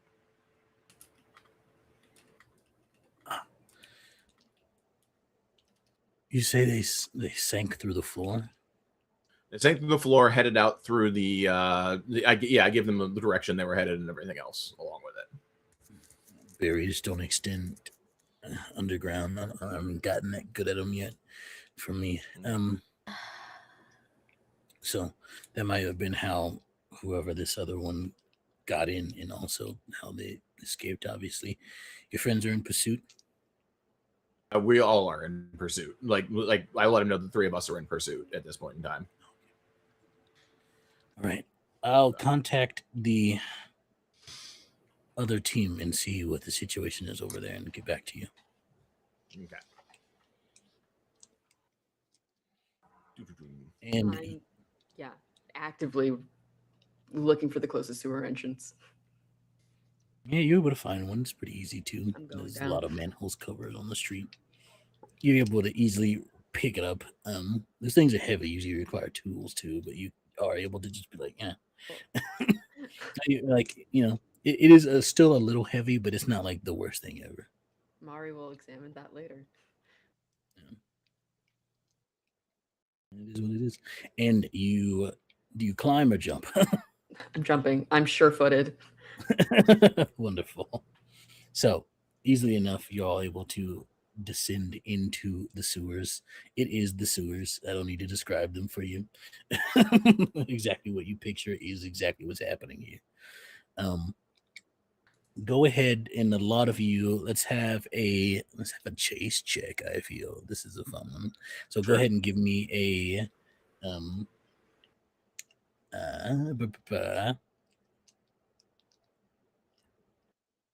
unless you have something that otherwise augments your movement, go ahead and roll a d10 for me. So I can use my D8 for move. Sure-footed. Yes, you can. Doesn't even matter. Mm. Wait. I can't give. No, I don't think I can do that with my own effort. I can't help myself, right? I'm running. Let me double check. I think Running you're through the book. right. It's boost. You can spend 3 effort to. Oh, that's so much. There is still one floating around in the pool.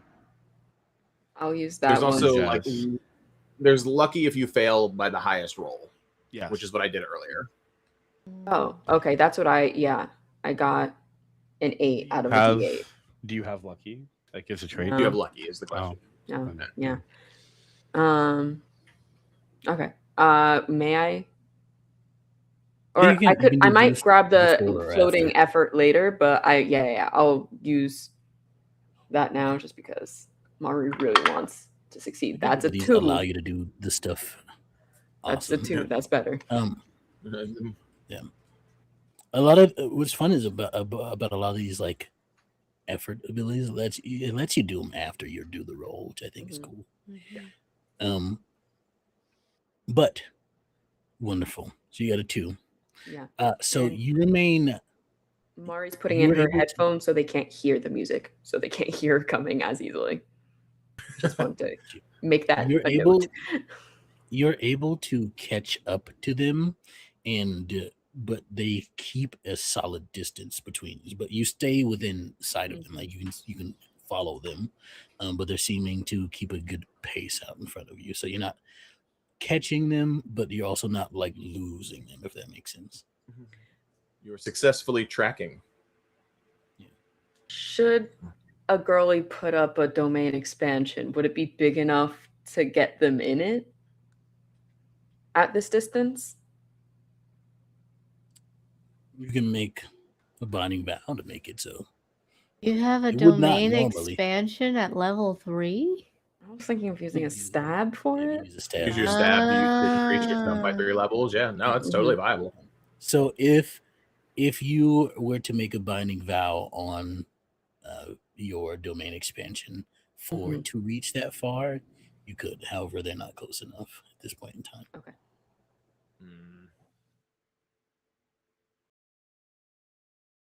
I need to read how binding vows work real quick, so I think I'll just continue pursuit. Got a 7 on that pursuit, so Yeah, they're gone. yeah, I feel like when Mari you and them. moved your music to your ears, I lost you. I just don't know where you went. What about Franklin? Oh, I rolled an 8. I was busy on that phone call. We have lost Mari. I'm busy coordinating. Like, I mean, we're not inside the barrier anymore. I can just call Mari. Like, that's the thing about that. Like, true. This is true. Yeah, I have le phone, le telephone. You get signal in the sewer? Which carrier do you have? Verizon. They're everywhere. Also, in 2018, you probably would actually get signal. True. It's so true. Like, real quick, while that's happening, Pretty sure. No, we're just sponsored by Nokia. It's fine.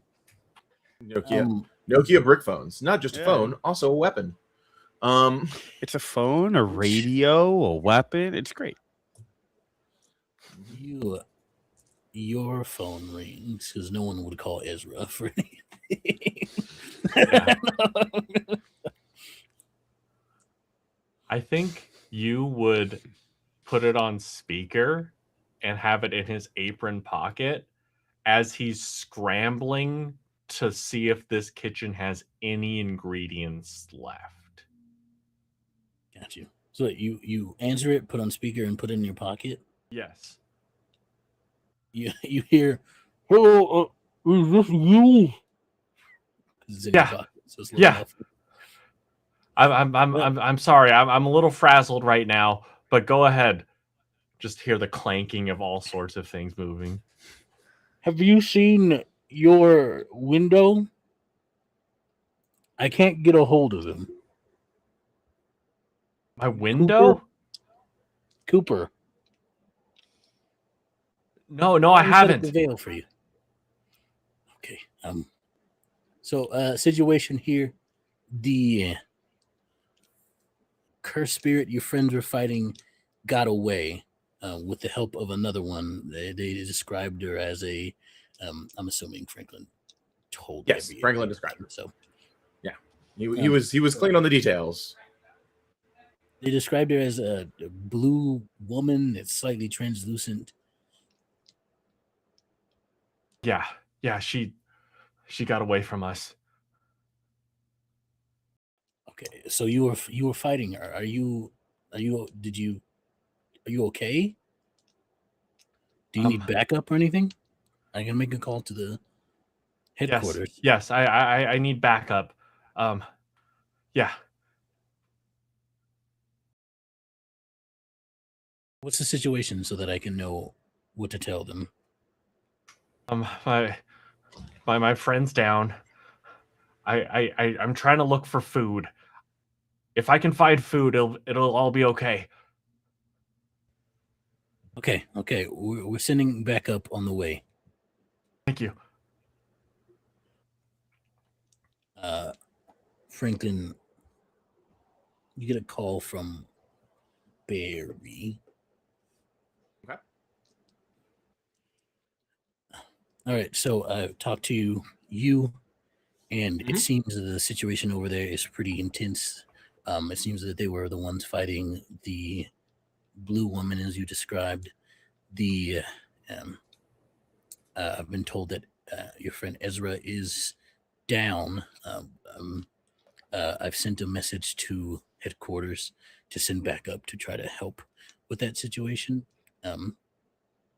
How is it going with finding those two? If I can get a hold of Mari, maybe she's on it, but we've lost track of her. She might be in pursuit of them. We are stuck in the sewers. Down? Is he alive? What's going on? All I was given was down. It seems your friend is in you is in a bit of a panic, looking for food at the moment. So, Okay, fair enough. Okay. Okay. So if I can send you their location if you'd like to go to them. However, I think it is best that you continue to back up Mari so that she's not alone fighting those things. Cursed spirits can heal pretty fast. That's good to hear. We will do whatever. You are more experienced at giving direction. If you say hang out with Mari, then we hang out with Mari. Please let us know what is going on with Ezra whenever you get a chance. Will do. Like I said, I'm sending back up there. I'll hear from them after they arrive on scene and help your friend. Right.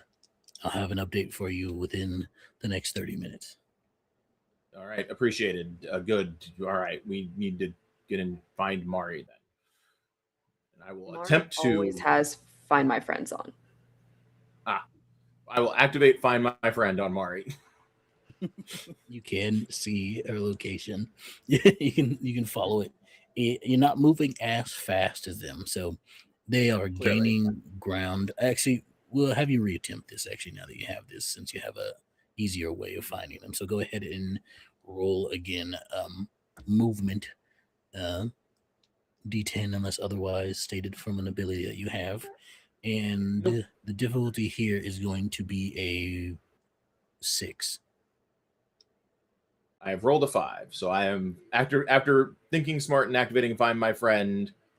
I am able to use it to apparently my innate knowledge of the sewers. Be like that. I also rolled a 5, so I'm just following along. We're following along. I turned to Vivi and let her know that apparently something happened to Ezra with you, but I don't know what yet. So okay, I'm going to down. I don't know what that means. I just know he is down, and Barry's sending backup. You is there doing his best to try to help, which is good because you is a smart guy, and they will take care of it. It will be okay. Be fine. Yes. All right. Okay. I'm just going to use that anxiety to go faster. Yeah, but we can't let Mari just deal with these two things by herself because that's a bad day for Mari all day. Let's not. So we need to focus up. Okay. And yeah. Sooner we deal with this, the sooner we can find Ez. Okay, let's go. Yes. Okay. Mm-hmm. Good call. Yes. Sorry. Now, if I were to make a binding vow to expand the size of my domain, what would be the limiter placed on that? So the domain well, not the domain. So the way binding vows works is give as much as it takes. So if you there's a couple of different ways. I think the default way it could go is extending the reach of your domain expansion would can be a thing that you can have your binding vow be placed upon, but the give would be that it might be that it'll be an easier time for someone to escape the binding vow. Oh, sorry, no, the domain expansion. So while normally it's pretty tough to escape a domain expansion, so this would just take away the like difficultness of that, if that makes sense. Okay. Yeah. And correct me, I can break a binding vow later to like negate it, or okay.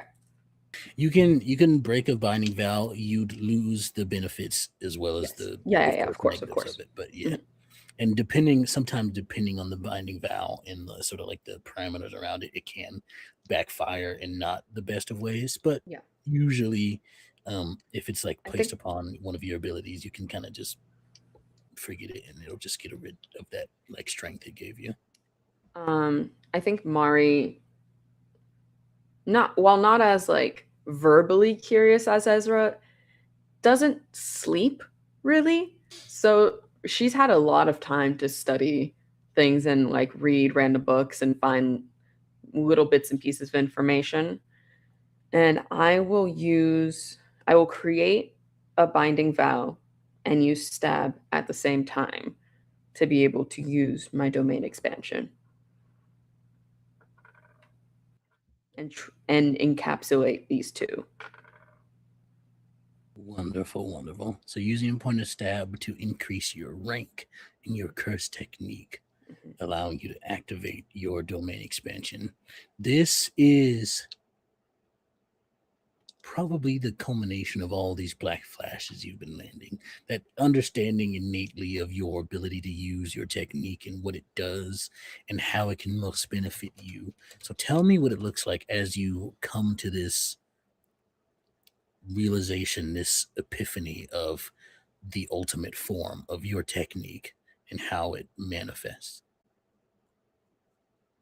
I think listening to the music and running, and especially after I get lifting the manhole cover, things that I think it's more coming to the realization that she is something more now, that she isn't normal anymore.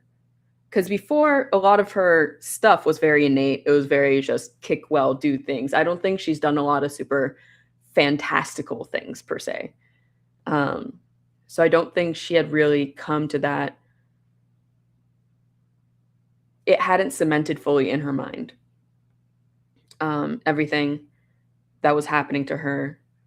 And then maybe this will also help her friends find her as the domain expands much larger, taking up the space that they're in, and a thrumming just beat starts to turn on and play through the sewer as you just hear like a little microphone crackling noise as the voice of Lady Gaga, that's how she's projected in her mind, pops up and says, category is dance or die.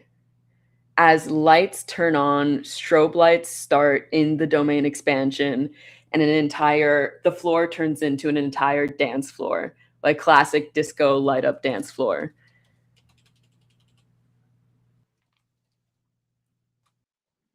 Wonderful.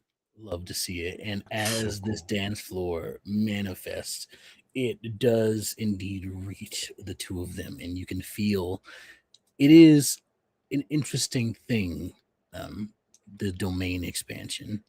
It is a extension of your curse technique, of your innate technique. It is the epitome of it. And all around you, wherever your domain touches, you can affect in all types of ways, in every way of your curse technique, even the ways that you have not fully grasped yet. So tell me what it is you do as soon as they enter your domain. I think immediately the different light up, the squares of the dance floor start to raise as first it isolates Roy and has them start to raise in a staircase like situation, pushing both him and her closer together on the dance floor as she just reaches out and says, "May I have this dance?" before going in for a punch. Wonderful. This is a sure hit. It just hits. So tell me how much damage you do at this point in your innate technique. Oh, I don't know. Gosh, that's such a crazy question to ask. All the damage? I don't know. I've never played this game before. Roll anyway to see if you crit here. Okay.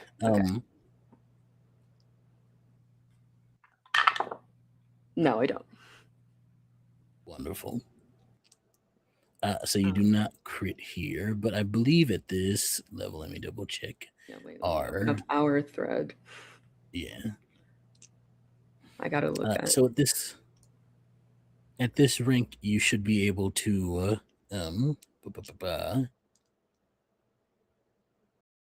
you have an extra point of effort here for this temporary, because it is a point of stab and not an actual increase in your rank of your curse technique. And it's easy to use my ability to bounce back. Yes. And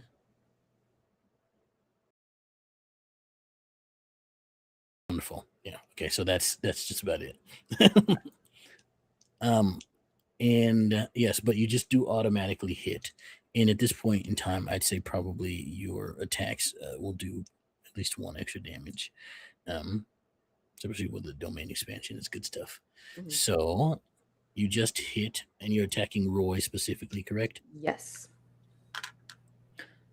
He'll take 2 points of damage from this. You can see that he had gotten a bit better with his health-wise looking. And you see this other woman here too, who's also in your domain, and you see her as she throws up a hand toward what would be the sky, and a bolt of lightning strikes her, and she starts to throw out her own domain expansion. As she says, "Raging storm of the flying tempest." As you see this electricity start to become more visible and spread throughout the area, and it becomes this clash against yours. Neither one of you giving ground, and it becomes a sort of stalemate between this between the domain expansions, but you can feel that the sure hit effect of your domain has been canceled out.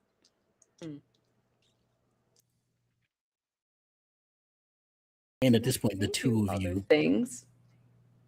Can the domain do other things as well, or because I had an idea, but I don't know if. Let me double check again here. The thingy.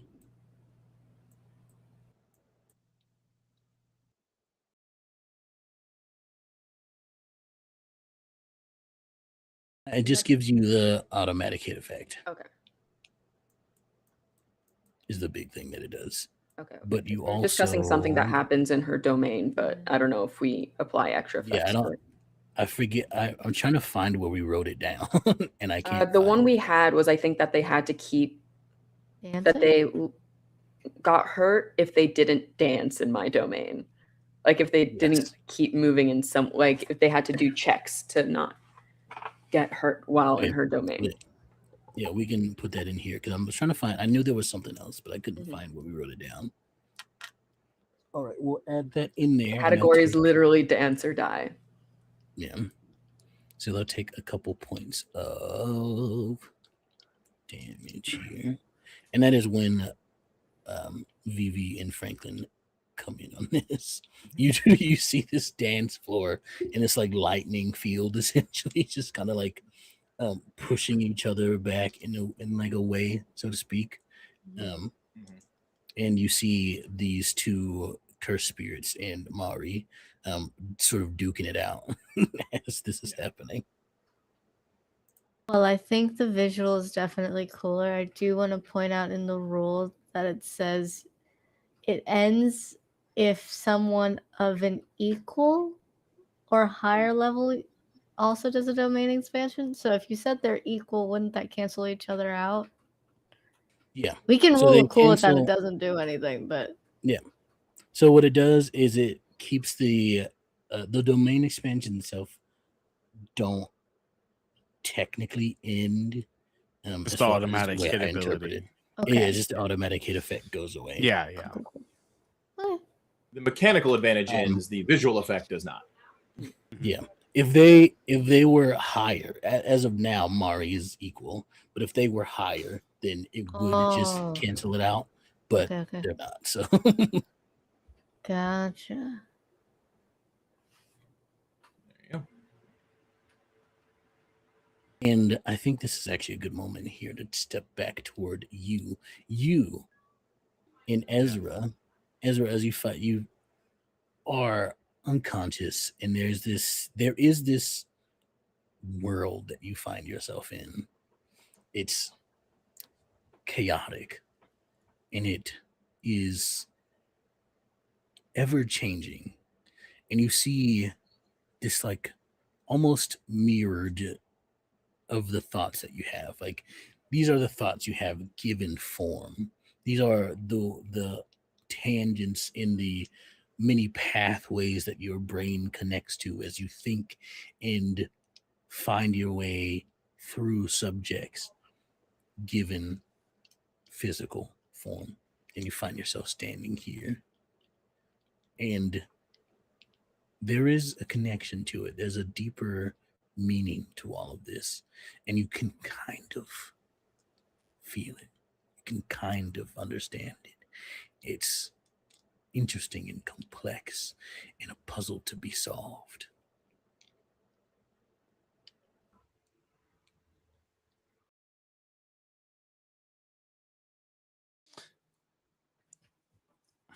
I think there's just a almost like informational overload sort of moment. And I imagine it being sort of that shot where it's that full like 360, like at that like top angle down shot around and it's all of these just pieces of things that they've done and things that they've used and places that they've been and what's actively happening now. And just sort of the like wide eyes as they try and process all this data at once.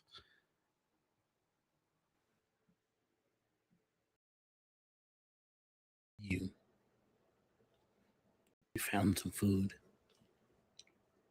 Something that isn't moldy or on the floor.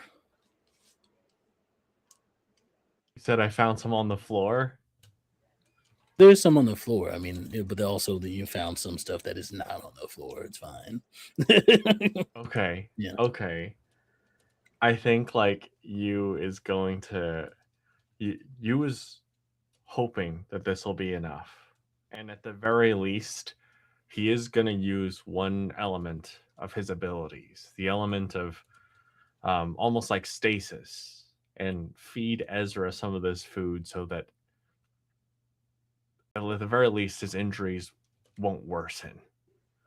And I think like after feeding just a little bit, he's gonna start to like try to access the things in the kitchen and trying to like turn on actual burners, trying to do all that stuff. And I imagine since it's been a few weeks since it closed down, so what I'm picturing is that those things are shut off. So you is in a panic gonna start to think, and I'm gonna reach for something here, X. Reach. I imagine that like you has trained with Jaime quite a bit, and Jaime has been able to tell him quite a lot of stuff about using cursed energy, about techniques. And you looking at Ezra just kind of held in this suspended state is gonna start to tear up a little bit and say, Ezra, you have so much to live for, so much to experience, good and bad. And he chuckles a little bit because he remembers when they were at the club when Ezra asked for the worst thing on the menu. And you, of course, loved when Ezra tried his food because they would always find things to discuss about a dish that didn't quite land. Elements that were interesting, broadening Yu's view of food beyond what he's been taught, beyond just the normal cookie cutter flavor, texture, presentation. Just elements like maybe how you felt when you looked at a plate of food beyond what fine dining teaches you. And you doesn't want to lose that, doesn't want to lose Ezra. And so I think I'm going to do some tremendous anime bullshit too. And I would like to increase my technique 3 ranks.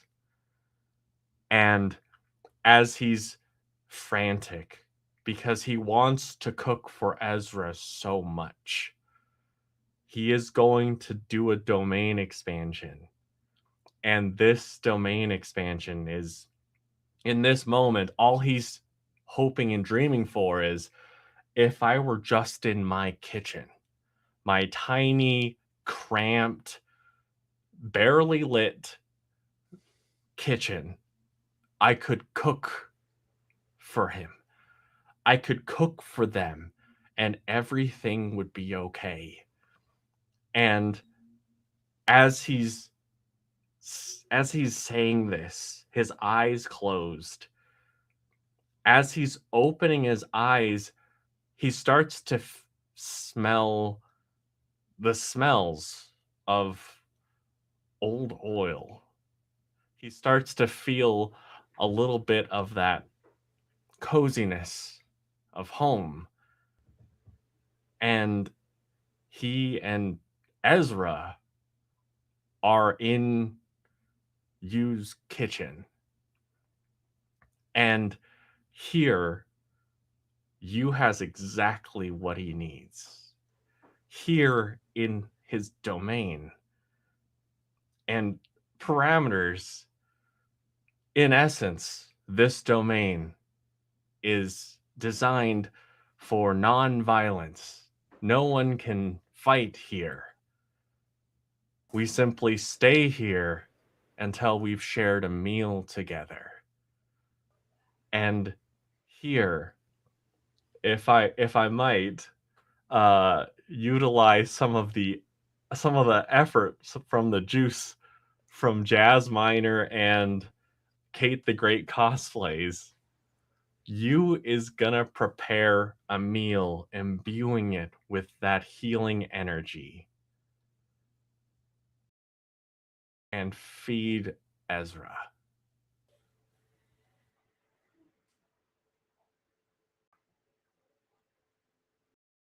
Ezra, Mhm. chaos exists in this space that you find yourself in. It's, well, you tell me how comforting it is for Ezra to exist in chaos. Comfort's the wrong word. I think it's Mm-hmm. fascination. I don't think Ezra's felt comfortable for a very long time.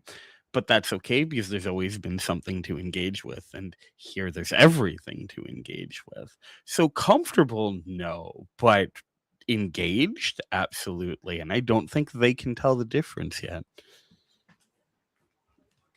And as you find yourself here in this world of chaos, in this place that may or may not be the embodiment of your technique, you feel something. Whether it's comforting to you or not is up to you, but it is warm and it is tasty as your body begins to heal and you awake to the sight of Yu's domain expansion. Oh, 100%. I think there's like, even before their eyes open, there's a deep like inhale that's somewhere between like a sigh of pain and of contentment.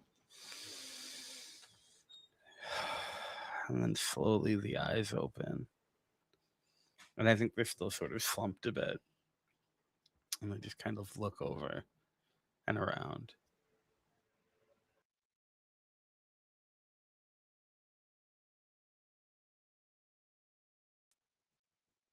Oh.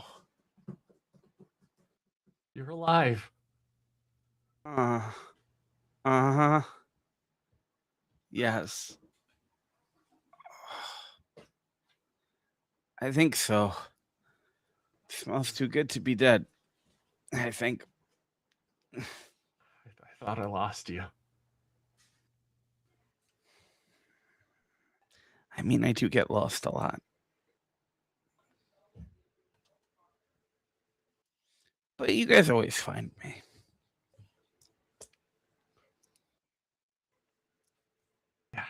Yeah. Oh, breathing hurts. Here, have some more. And I think that you went to his like comfort healing meal, which is basic congee with ginger and a little bit of like thinly sliced chicken, but very warming, very soothing. I think that there's a big mouthful. And just, I think they sit with it for a minute. Light chewing.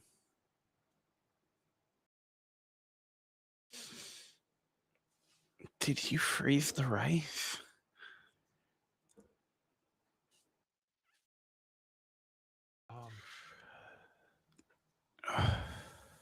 No, not this time. Okay. It's really good. Thank you. A little more ginger next time, but it's really good. Okay. And I'll remember that next time.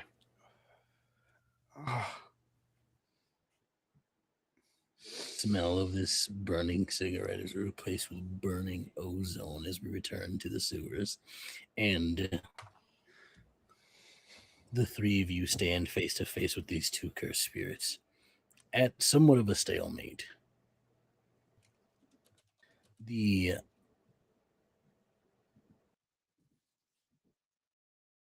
woman speaks to you all.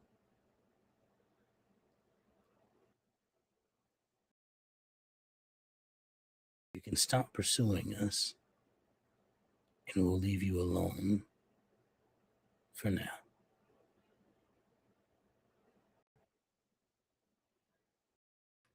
If I understand it correctly, you're the one that hurt my friend.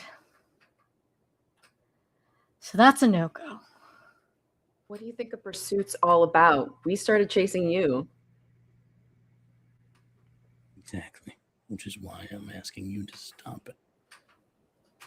And we can face each other again another day.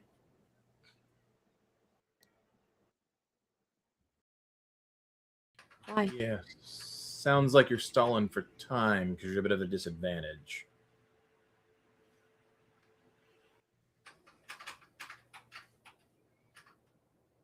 People don't negotiate to run away unless they think they're going to lose.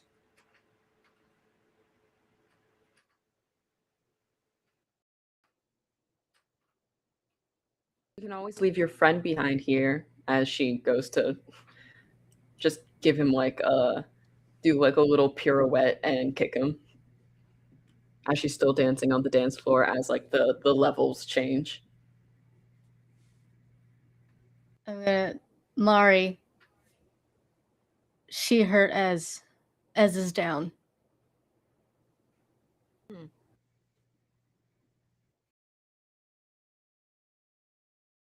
Do you want to join the dance?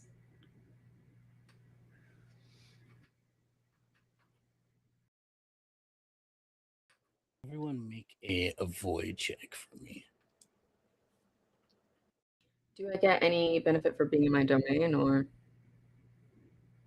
and No. it kind of already being because they're clashing, so it's a sort of like it's basically normal. one? You can't hit me today. I stay dancing. 3. Oh, I'm not going to. Oh, I'm not avoiding. To. No, okay, got you. So, anyone who got above a 2. That's how it works in this game. Above a 2, you'll take double checking what the damage is for this. You'll take 3 points of damage. Okay. And similar to how it happened with you and Ezra, in a flash of light, when it clears, the 2 of them have disappeared. I couldn't get my one last hit on the guy as I was stated that I was pirouetting and kicking him. Oh yeah, you got him. He's not doing a domain expansion. Yeah, you got him. Let's just say I got knocked back into a sewer wall, and it hurts. But I'm alive. I will spend 2 of my 3 effort and take no damage. But I would like to see where they went, unless she just teleports out of the area and it's noticeable. I would like to try to observe her technique as she's teleporting away. It is make a perception check here. You can do your investigation here. I think it counts. I do have investigation. Also do a perception. Mm-hmm. Yes, you may. Up close. That is a 1. That is where I would like to get a 1. 1 for me. That was not a 1. It seems. What would you get though? An 8, so probably no. Yeah. Is Vivi trying to perceive this as well? mean, I got a 4. If that got maybe I glimpsed something while flying back. I was mid pirouette. That's why I didn't. A 4 would do it. Difficulty 5. But so what you see here as you sort of like watch as they disappear is that both she and him turn into bolts of lightning and begin to travel through. They sort of like disappear into the like walls of the sewer. Ugh, okay. I can talk, and you can't quite see where they go after that because it's a wall, but you do see they sort of like zap into the wall or through the wall. There's no damage. There's like a bit of a scorch mark there where the like bolts entered, but other than that, it's unscathed. I hear you. Sounds good.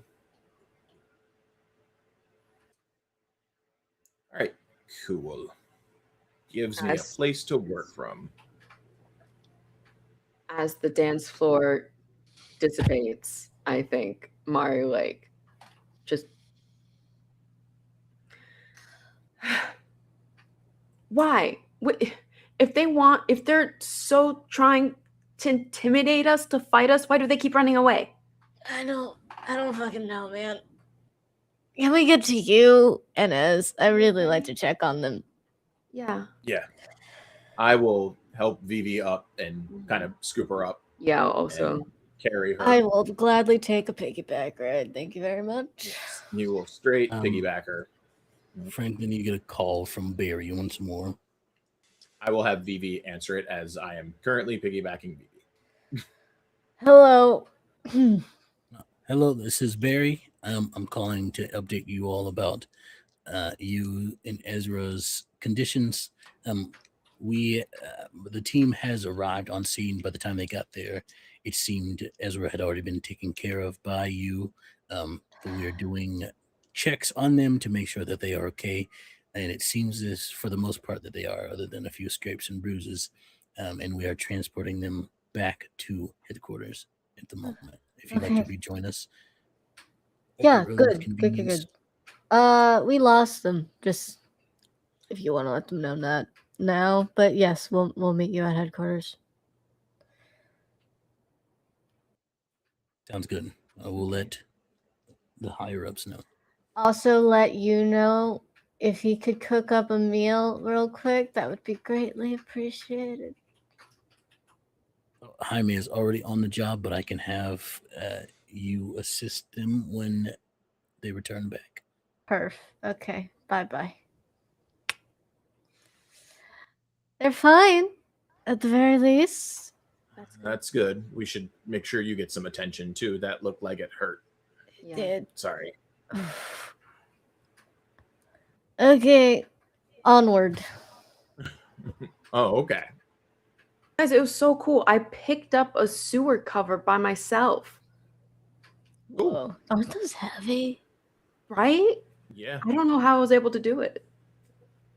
It was still a little heavy, but wasn't like as heavy as you think it'd be.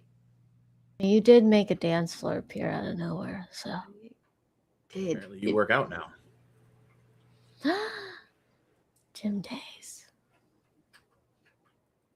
That means you got to start training with us. That means you need a morning routine. Can it be a late night routine? No, it's morning. It's always morning. Does it? Mm-hmm. And at that, I think it's scientifically it's better in the morning. I don't sleep. Does that count? I mean, morning is when the sun comes up, but I mean, you don't. I mean, sleep isn't necessary. Like, why are you not sleeping? Like, you haven't been sleeping recently? I just don't usually sleep. She doesn't really sleep at all. As long as like I get enough coffee and I like am chilling by some point. Like if I just meditate or just read a book, it is concerning as it seems. It is because no, it's like you should sleep sometimes. My understanding is if you don't sleep at all, then you're like will start hallucinating and things will go downhill from there. I don't know. I've been doing it since forever in college, but okay, sure.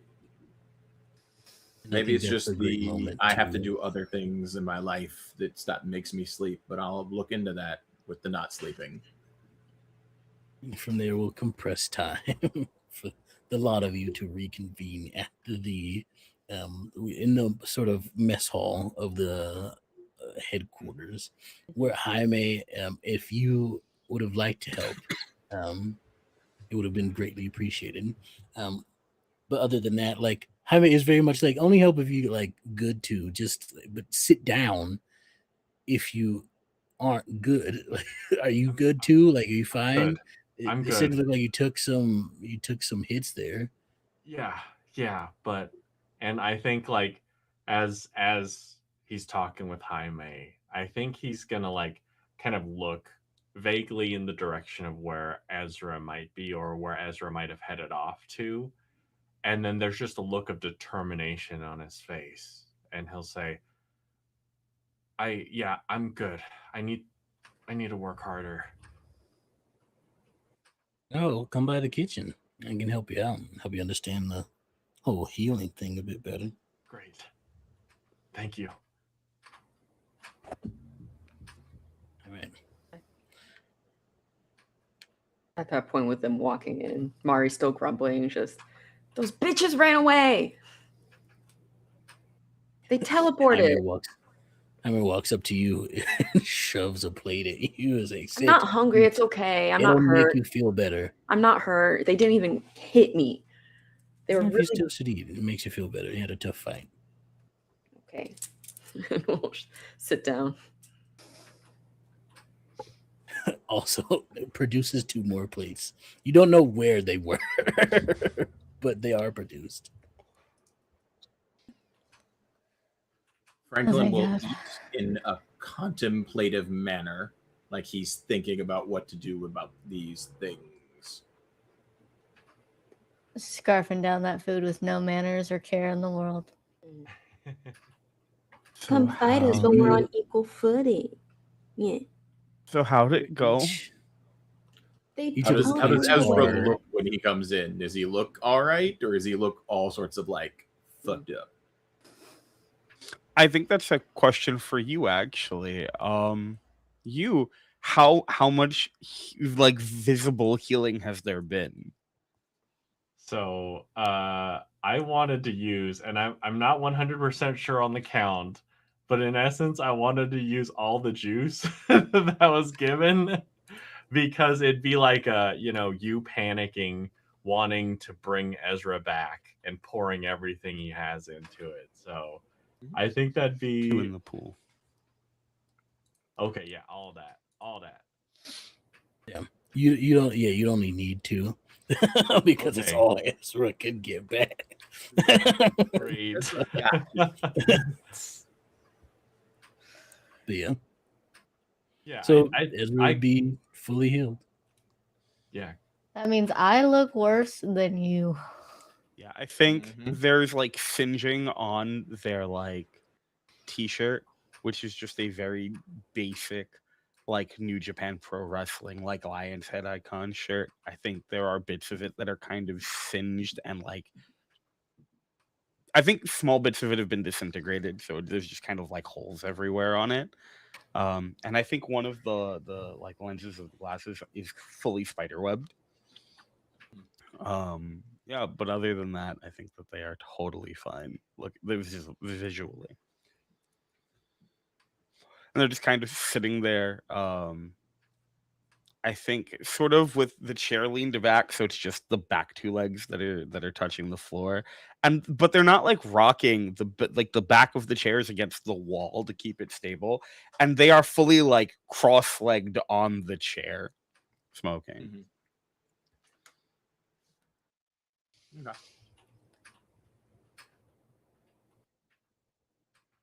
With food in my mouth, I'm just looking at the other 2 to explain what happened. We were fighting in an office. The guy, it was pretty easy. Franklin had him in a full Nelson, and we were just kind of kicking him in the chest and head.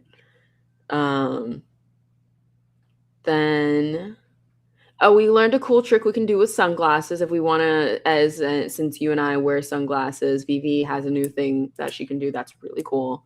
Cool. And then the lady you guys were fighting teleported in, phased through the floor with the 2 of them into the sewers. We chased. I created a dance floor with music and everything, and there's a cameo from Lady Gaga in it. And Crazy. it was crazy. Mari, But I what? made a dance floor.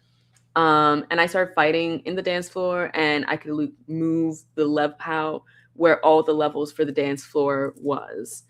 And it was really easy to hit people in it. Wow. That's so Including cool. myself. Okay, I can try to hit you. Oh, that probably is less cool. You don't. Are you okay? You look worse than I do. Walls of sewers hurt, as I'm gonna tell you that much. Yeah, that makes sense. They're pretty thick. Mm-hmm. And then she did a lightning attack on all of us, and they got hit. And then she teleported away, even though she was like, I'll give you a chance to stop, and then we'll come back on equal ground and we can fight. And we wanted to fight then. We could have beat them. Oh yeah, so I'm she was so scared. sure. Or she just Absolutely can't bitch dance for behavior. shit, maybe. You think she was like nervous that she has like social anxiety about dancing in public? Performance anxiety. Yeah, I mean, when we found her, she was like hiding, kind of. She was like crouched, and it was a whole thing. So that makes sense. Maybe she just isn't big on it. That's good. Wait, did everyone have to dance? I don't think Franklin and Vivi ever made it out to the dance floor specifically, and she like made this other lightning realm like right next to it, kind of breaking up my dance floor a bit. It added some cool effects, I won't lie. I'll incorporate it into the next dance floor design if I ever make another one. But yeah. That's awesome though. Obviously not the lightning and you getting hit. I think we can I've been there. It sucks. It was crazy. I think I saw reality. But yeah, that sounds like a hell of an experience. Oh, and I was able to lift a manhole cover with my own 2 arms. What? It was crazy. Leah walks in at this point and she's like, "You should be able to do a whole lot more than that." I guess I How's everybody? dance floor, but you know. We can move up to the cars and exit. It should be cool for you. You specifically. I'm not sure if the rest of you have the physical part. Franklin might, but the rest of you, I don't know. Anyway, how y'all doing? You good? How much am I healed for with this food? Yeah, you're all healed up. Anybody who took damage doesn't take damage. Doesn't have damage anymore. Better way to say that. Better now. PG. Well, you guys held your own against special grades. It's pretty good. Say what now? Yeah, their residue at the scene confirms that they're unregistered special grades, so that's good to know. Yeah, I feel like you should really figure that out before you send people. I'm just saying. Well, that's why they're unregistered. We don't know. We didn't know that they existed until today. So you figured that out for us. So now they will be. Great. Glad we could help. Do you like find that they tend to run away? Sometimes depends. Gotta be honest, there has to be a better way to handle this. Like, Vivi could have died. It's fucked up. Were they capable of speech? Oh yeah, we were having a full conversation. He didn't quite understand how offices work, though. He was like not good at mopping. He mopped the carpet. I would say terrible idea. That's how you get mold. I would say ours was mimicking trying to do things would be the best way to put it, unless somebody disagrees.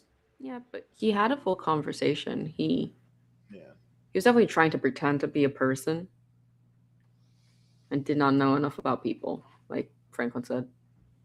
I think ours flirted with you, I think.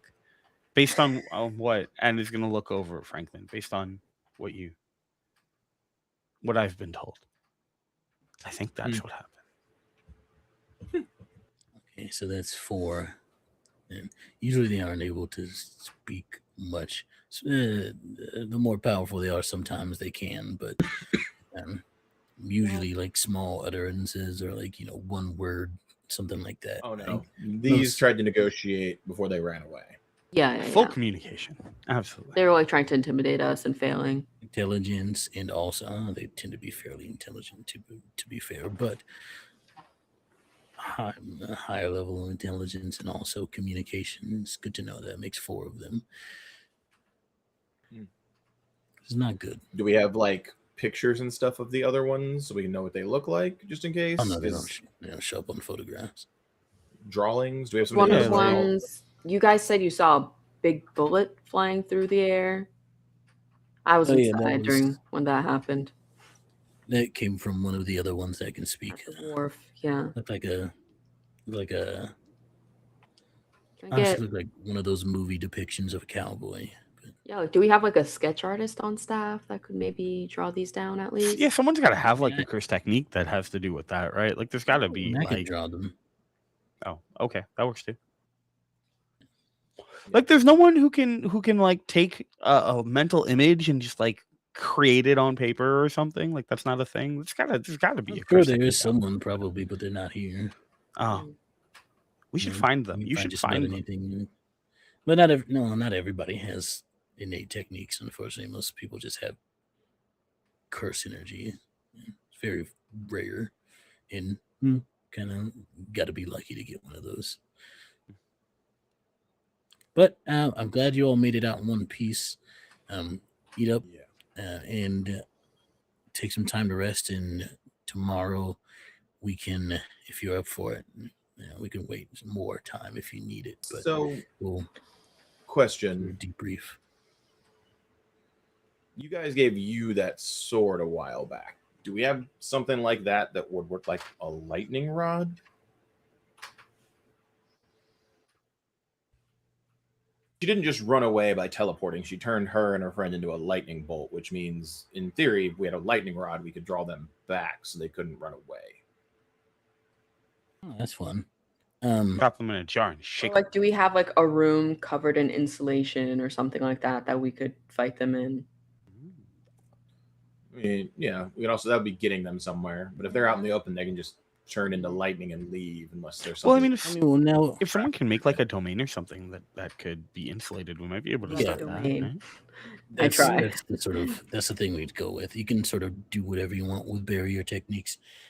So if we put a rule on it that that lightning can't or electricity can't go through it, or It can go through the floor though, dormant. and apparently Yeah. barriers don't go through the floor. Yeah, I heard that from Barry. A lot of times we don't expect curse spirits to be able to sink through things, so that's a fun time. So generally we do a general barrier. 1 second, we do general barriers most of the time until we know what we're dealing with. So now that we do understand more that we're dealing with, we will be better prepared the next time we have to face them. Although I don't imagine they'll show their faces willingly too soon, knowing that we're out there looking for them now. So most likely they'll catch us and we'll catch them at some point. So maybe we should get you all learned up on some barrier techniques so that you can throw out some yourself. Yeah, that might be a good idea. Yeah, Ezra. Okay. See, you've had your head up for a while. So so it doesn't go through the floor. What happens if someone makes a barrier while falling? We can make it go through the floor. It's just like general barrier, because until you know what you're dealing with, it's hard to like prepare for everything. You know what I mean? So like Specialized general most of the defense time. versus a general defense. So would it maybe Yeah. be easier to just do a basic barrier, but while falling, so that it has a bottom, or would it just break on impact? Like, how does that work? I mean, you can make it have a bottom. You just have to make it have a bottom. You know what I mean? But I see what you're getting at. Also, while falling, I mean, I think you have more problems with your hand if you're falling out of the sky than to make a barrier. You know what I mean? But if you want, we have a plane. We can put you in it, and you can jump out if you want. I mean, you could probably get the same effect as jumping out of a tall building, right? I mean, yeah, you can do that too. We could start small and go on a trampoline. Trampolines, yeah. Fair. But all right, Not wrong. It's not a bad idea. And to answer your question about the weapon, there's not that many. It's hard to come by cursed weapons, cursed tools, whatever you want to call them. I have those are mine from various things and travels and all that stuff. We have a few others, but none that I don't think can specifically counteract lightning. We can see if we can find some though. It might take a lot of You money. just have a normal lightning rod. Maybe that'll work. Yeah, I mean, yeah, we can get one of those. Yeah. Just thinking out loud, I guess. Yeah, no, it's a good idea. We can certainly look around if you like. If you want specifically a cursed tool to do it, then we can find. No, I just didn't know if there were special ways that those worked that would work for that. was more my thought. Yeah. Yeah, generally, most of the time they're like imbued with a certain thing when they're made. It's the whole thing. Yeah, like the one that I gave you is like it eliminates defenses and stuff sometimes. Yes. Okay. Could I also request a bag of sand? Sure. Yeah. I would like glitter if we're requesting things to toss at people. Oh, glitter's cool. Attack glitter. Sure. Yeah. It's pretty, but it hurts. You're It's going. more You're going some- for pocket sand, Vivi. No, Pocket like a pretty decent sized bag of sand. Okay. I'll tell you about it How later. decent? How decent of a size? Like, are we talking like 100 pounds? Or are we talking like like maybe like a couple pound? That I can reasonably lift. So I'll like a put you down 20 for pound 50. bag of sand. Sure. You should be able to handle 50. Okay. Mm. Yeah. Oh yeah, that would be pretty cool. And I had a question about special grade spirits. Do they have like omnipresence? Because from what I'm gathering from their story, it seems like she teleported out and to him knowing he was in danger. Because honestly, we had him. He was not going anywhere. We were going to get him until she popped up. They could also just have some form of communication that we're unaware of. But that's what I'm saying. Is it like, do they have telepathy? Is it like an omnipresence? How did she know? Yes. Yeah, they're not Buddy. omnipresent. They're not like deities or anything, but Mm. sometimes, to be fair, actually, sometimes special grades can manifest because they are worshipped as deities. And it's a whole thing. Anyway, point is that it's possible telepathy, not unlikely for it. Haven't seen that in my day, but it's possible. The other option is that they maybe had a third, sharing information between the two of them somehow. So we'd have to know how to build a barrier that would cut that off, as opposed to the ones that were being used. Also, sometimes it's easy enough to put just put things up and see through curse energy if you place objects on people and stuff like that, track them and all that good stuff. And depending on the like vowels you put on it, you could make it like keep track of things like their well-being or other things, like curse energy, input, output, all that good stuff. So you're saying she just low jacked him just to make sure anything bad happened to him. It's possible. If they're intelligent enough, they might have come up with an idea like that. The more powerful curse spirit, the more cunning they become, which is not fun. It makes the job harder because the better con man you are, the better sorcerer or magi you can be. It's the whole thing. Okay, fair enough. Anyway, that's fun. I'm not proficient in those things like that. Don't ask me to teach you that. You can talk to Vera or Frank or Jaime about that. Yeah, Vera or Jaime should be fine. Unless you're going to tell me Frank is like the best barrier guy in here. Oh God. No, it'd be Vera probably, but also Vera is Vera. So sure. Slight swooning sound from the background. Oh, right. Where is Vera? Training room, most likely. Where? I mean, you've been there. Just go there. Okay, thank you. As this just unless someone stops, just gonna straight up get up and leave. Before Ezra goes, Franklin is going to stop him and give him a big hug. Oh. And Not there's really the say like anything awkward back pat. Joint hug. Same. I'm glad you're okay. Yeah. Yeah, why wouldn't I be? Because You you were- got hurt. Down? looks at you. You've just got his face down the entire time. I mean, yeah, but you was there. It was fine. Okay. I mean, if the lady hadn't left, it might have not been. No, you was there. It's fine.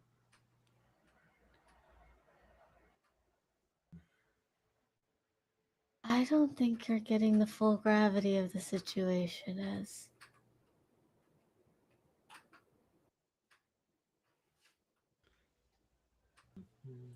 I think it's really important that we remember that we have each other and that we can only affect the things we can affect.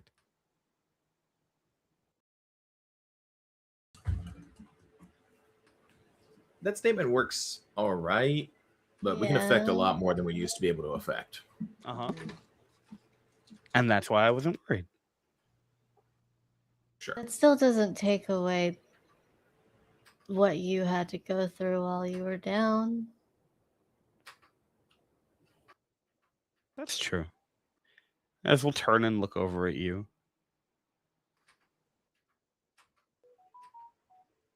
I'm sorry. No, I'm sorry.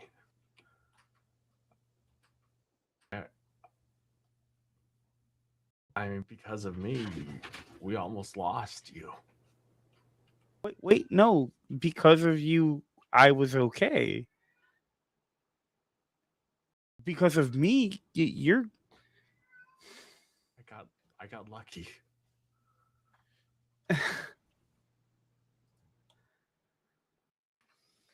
What do you mean?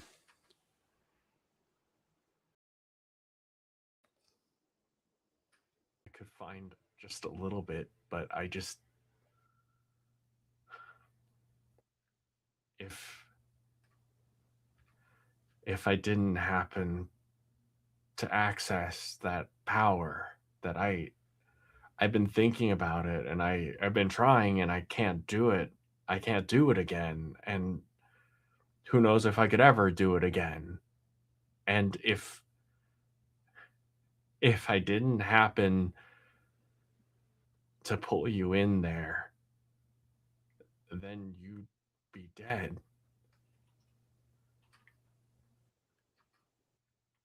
I was just gonna walk over and very carefully sort of put a hand on Yu's shoulder and go, everything in our existence will always be the chaos of what if. But we have learned not to worry about all the what ifs, just the scariest ones. You were able to do it because you needed to do it. And I'm sorry that that was the situation, because that sucks. But we weren't there because of you. We're here because of you. And if you sit there and beat yourself up over the fact that what you did got us here because you don't know that you could always do it, then how could you possibly celebrate the success that you had here in doing so? Yeah, this was a fucked up situation.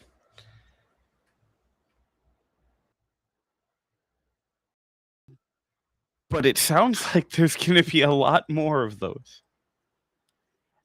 And so the more we let the fucked up chaos ruin our brains, the harder it's going to be to figure out ways out of the fucked up chaos. There's a reason that I'm not scared when I'm with you guys, when we're staring down shit like that. Everything is fucked up chaos, but it's the best fucked up chaos when it's us. You saved my life, and you're sitting here and you're upset about it. That doesn't seem fair to you. You did some real cool shit, you. Vivi, you got in a fight in the sewers. That's some real Teenage Mutant Ninja Turtle shit. That's crazy. That's real life on a dance floor that Mari created. Come on. Franklin. What are the best storylines? Hey, yeah, I know.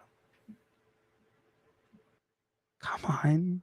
What are they? What makes them good? Usually conflict, drama, and a good announced team, but that's a whole other conversation. I hear you, but you're totally deflecting, and I understand why. But you do need to sit with, like, we all need to sit with being more careful.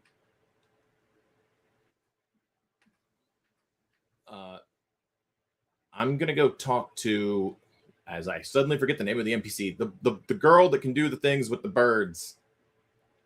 That is a very minor NPC that is not going to be minor NPC now because I'm going to totally. As I don't remember her name. Yeah. But yes, as you all sort of like are standing there, before you all like step away from the conversation, Leah will chime in and say, "May I give input here? It's not usually what I do. It is. Sure. This may not be the most sensitive thing to say at this moment in time, but I think it should be said for you all to understand. And so I apologize in advance for this, but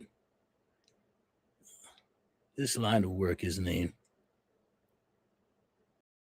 If you continue, you can stop at any point, but if you continue to do this job, then it is not really a matter of if you will die, but more of a matter of when. None of us hardly ever to live to see old age. So I suggest not necessarily becoming numb to the possible or even frequent deaths of people you care about. That's the thing that you can't really get used to. But take more solace in the time that you have and have shared together. Because, well, sometimes even we can become things after death.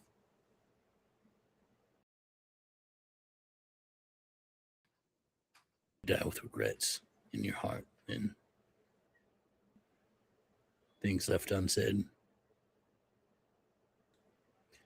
can come back to haunt those you care about most while they're still alive. So you all have a strong bond together, and I think that's important to maintain. So I don't think you're on a bad track at all with your conversations here. It's just something to think about as well.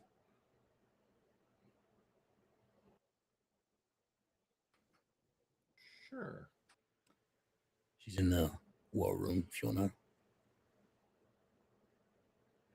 go speak to her. Looks at Franklin when she says this. I'm gonna go see my dad. And then I just head out. I think Mari also heads out, but like just not like leaves the institute, just goes to a different, finds a private space to call her parents. Since it's late at night, which means it'll probably be a good time to call them.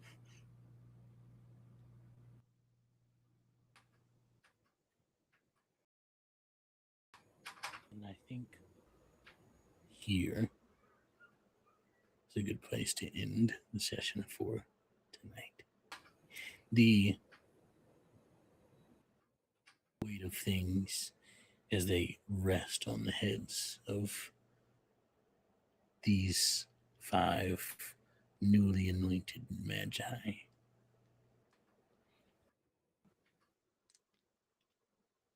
Surviving their first assignment against a special grade, nonetheless.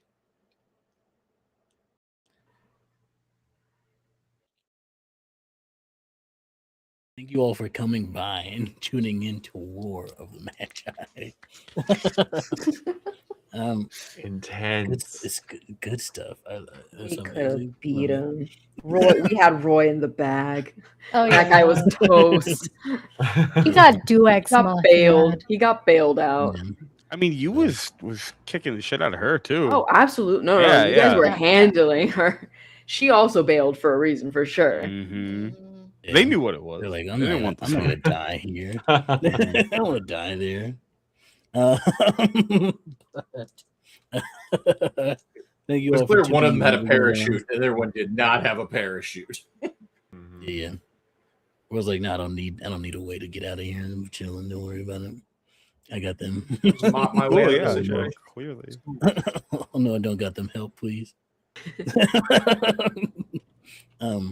But yes, thank you all for coming by. We're gonna go around the table once more to have everybody introduce themselves again to you and tell us what they've got going on.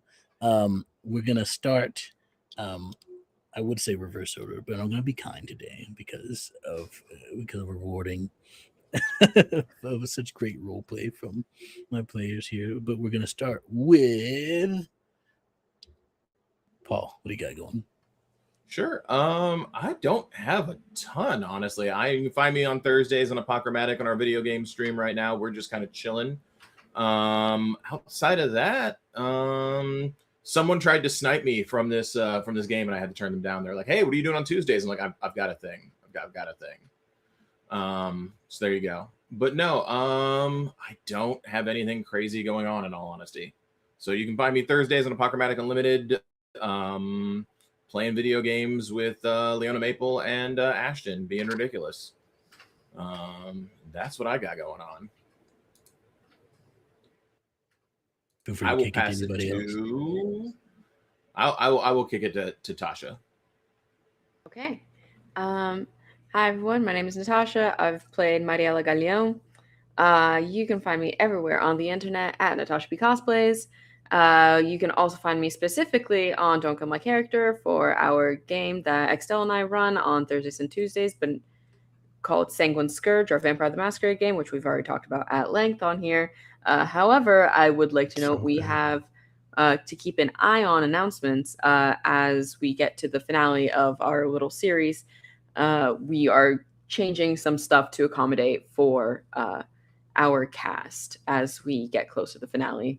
So some of the finale episodes probably are going to be on some off days. So just keep a lookout there. Also, I'm on Superhero Shenanigans on the same channel. And other things I'm in are being recorded and will be out later. But I have some stuff that is going to be coming out in the summer. So I'm very excited for that. As well as Happy Pride, everyone. We have a special Pride episode of Superhero Shenanigans in a slightly alternate universe. Where we play some monsters, and we will be having an episode for that. So keep an eye out on Don't Kill My Character's pages for all the dates and whatnot. I don't know if it's been officially announced what day we're playing our Pride game, so I don't want to say it, but yeah, that's it for me. Right, I need to pass it. I'll pass it over to Crystal. Hello, I am Crystal. I go by Crystal A Plays all over the internet. I also don't have too much going on at the moment. Mostly everything is in planning stages. So when that comes up, I'll let you know. I'll pass it over to Matt. Thank you, Crystal. I'm Matt. Tonight I played you, who's entered his sad healer arc. And we did it. Guys, yeah. we did it. Didn't even have to die. Let's go. You can find me everywhere on improv and RPG. I can't remember any of my dates and times, but y'all are amazing. I love role playing with everyone here. It's such a privilege and a pleasure. And I'll popcorn it over to Lion. Hey y'all, it's Drake Lionheart. Most people call me Lion. I use they he pronouns. You can find me all over the internet at it's Drake Lionheart. Right now, also got things going pretty slow, some stuff in the planning phases, but you can find me here every other Tuesday. You can also find me every other Wednesday over at Live from the Apocalypse for Neon, our cyberpunk Girl by Moonlight game, where I play a character who both is and isn't dead. It's a whole thing. It's fine. One of them just found out that I'm not actually dead, and it's great. Uh, Besides that, I will get yelled at if I don't say it. So I am the studio director here at Tales from the Table Studios. And we're working on some cool, exciting stuff we can't talk about just yet, but hopefully we'll be able to share it with you soon. And I think that's it for me. So I'll throw things back to our amazing, wonderful, incredible Tailslinger. Thanks. Waiting for this person to speak. Hello, it's me. I was trying to make it funny, but no one laughed, so it's okay. Hi. I refuse to acknowledge your self-deprecating humor. How dare you? Be nice to my friend. Listen, I'm allowed one. How dare you? Be nice to my friend. How dare you? But thank you all for coming by. I'm Xtel, aka Extra the King, on all the socials. You can catch me on a lot of the stuff mentioned here. Also, I am also on Sanguine Scourge, Storytell, the Anarch Coterie, and the Camarilla Coterie. I play Cameron. I think we're meeting this week on Thursday, so tune in for that. So that's gonna be a fun time. And I'm also in Superhero Shenanigans, and also the Pride of Monsters, which I forgot. It's called Pride of Monsters. I forgot we did it. Yes, Pride. it was originally a Pride one shot that we've just started doing more of throughout the year. It's been a year. That's crazy. So come on by for that. Whenever we're happening with that, I play Zargos. He's a fun time. He loves his daughter, and he will do anything in the world for her, including destroy the world. And she is played by Natasha, so it's wonderful. She's just a little storm spirit doing her best. Listen, she's doing the best. And yes, you can catch me on a lot of other things for War of the Magi, and I can't say stuff. It's fine, don't worry about it. But yes, I'm trying to remember other things. I don't know. Follow me for more stuff about who I am. I offer games and start playing or run Vampire. You can have me put your characters through emotional turmoil. If you've seen Sanguine Scourge Anarchs, you know what it's like, and you understand what I do. So come on by and have it done to your character. It's great stuff. And other stuff, yeah, you can find me on socials for more stuff about me. But we want to thank you for. Wait, everybody went, right?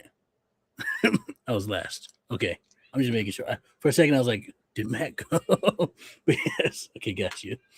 So we're here every other Tuesday. We won't be here next every other Tuesday on the 16th because I'm going to a convention. I almost forgot about that. I'm going to Origins for fun stuff. Don't Kill My Characters doing a fun thing there. It's been said on other streams, so I can say it here. We're part of a mega event at Origins, and it's going to be a fun time. So I'm going there for that. My first convention ever. Good stuff. It's in Ohio.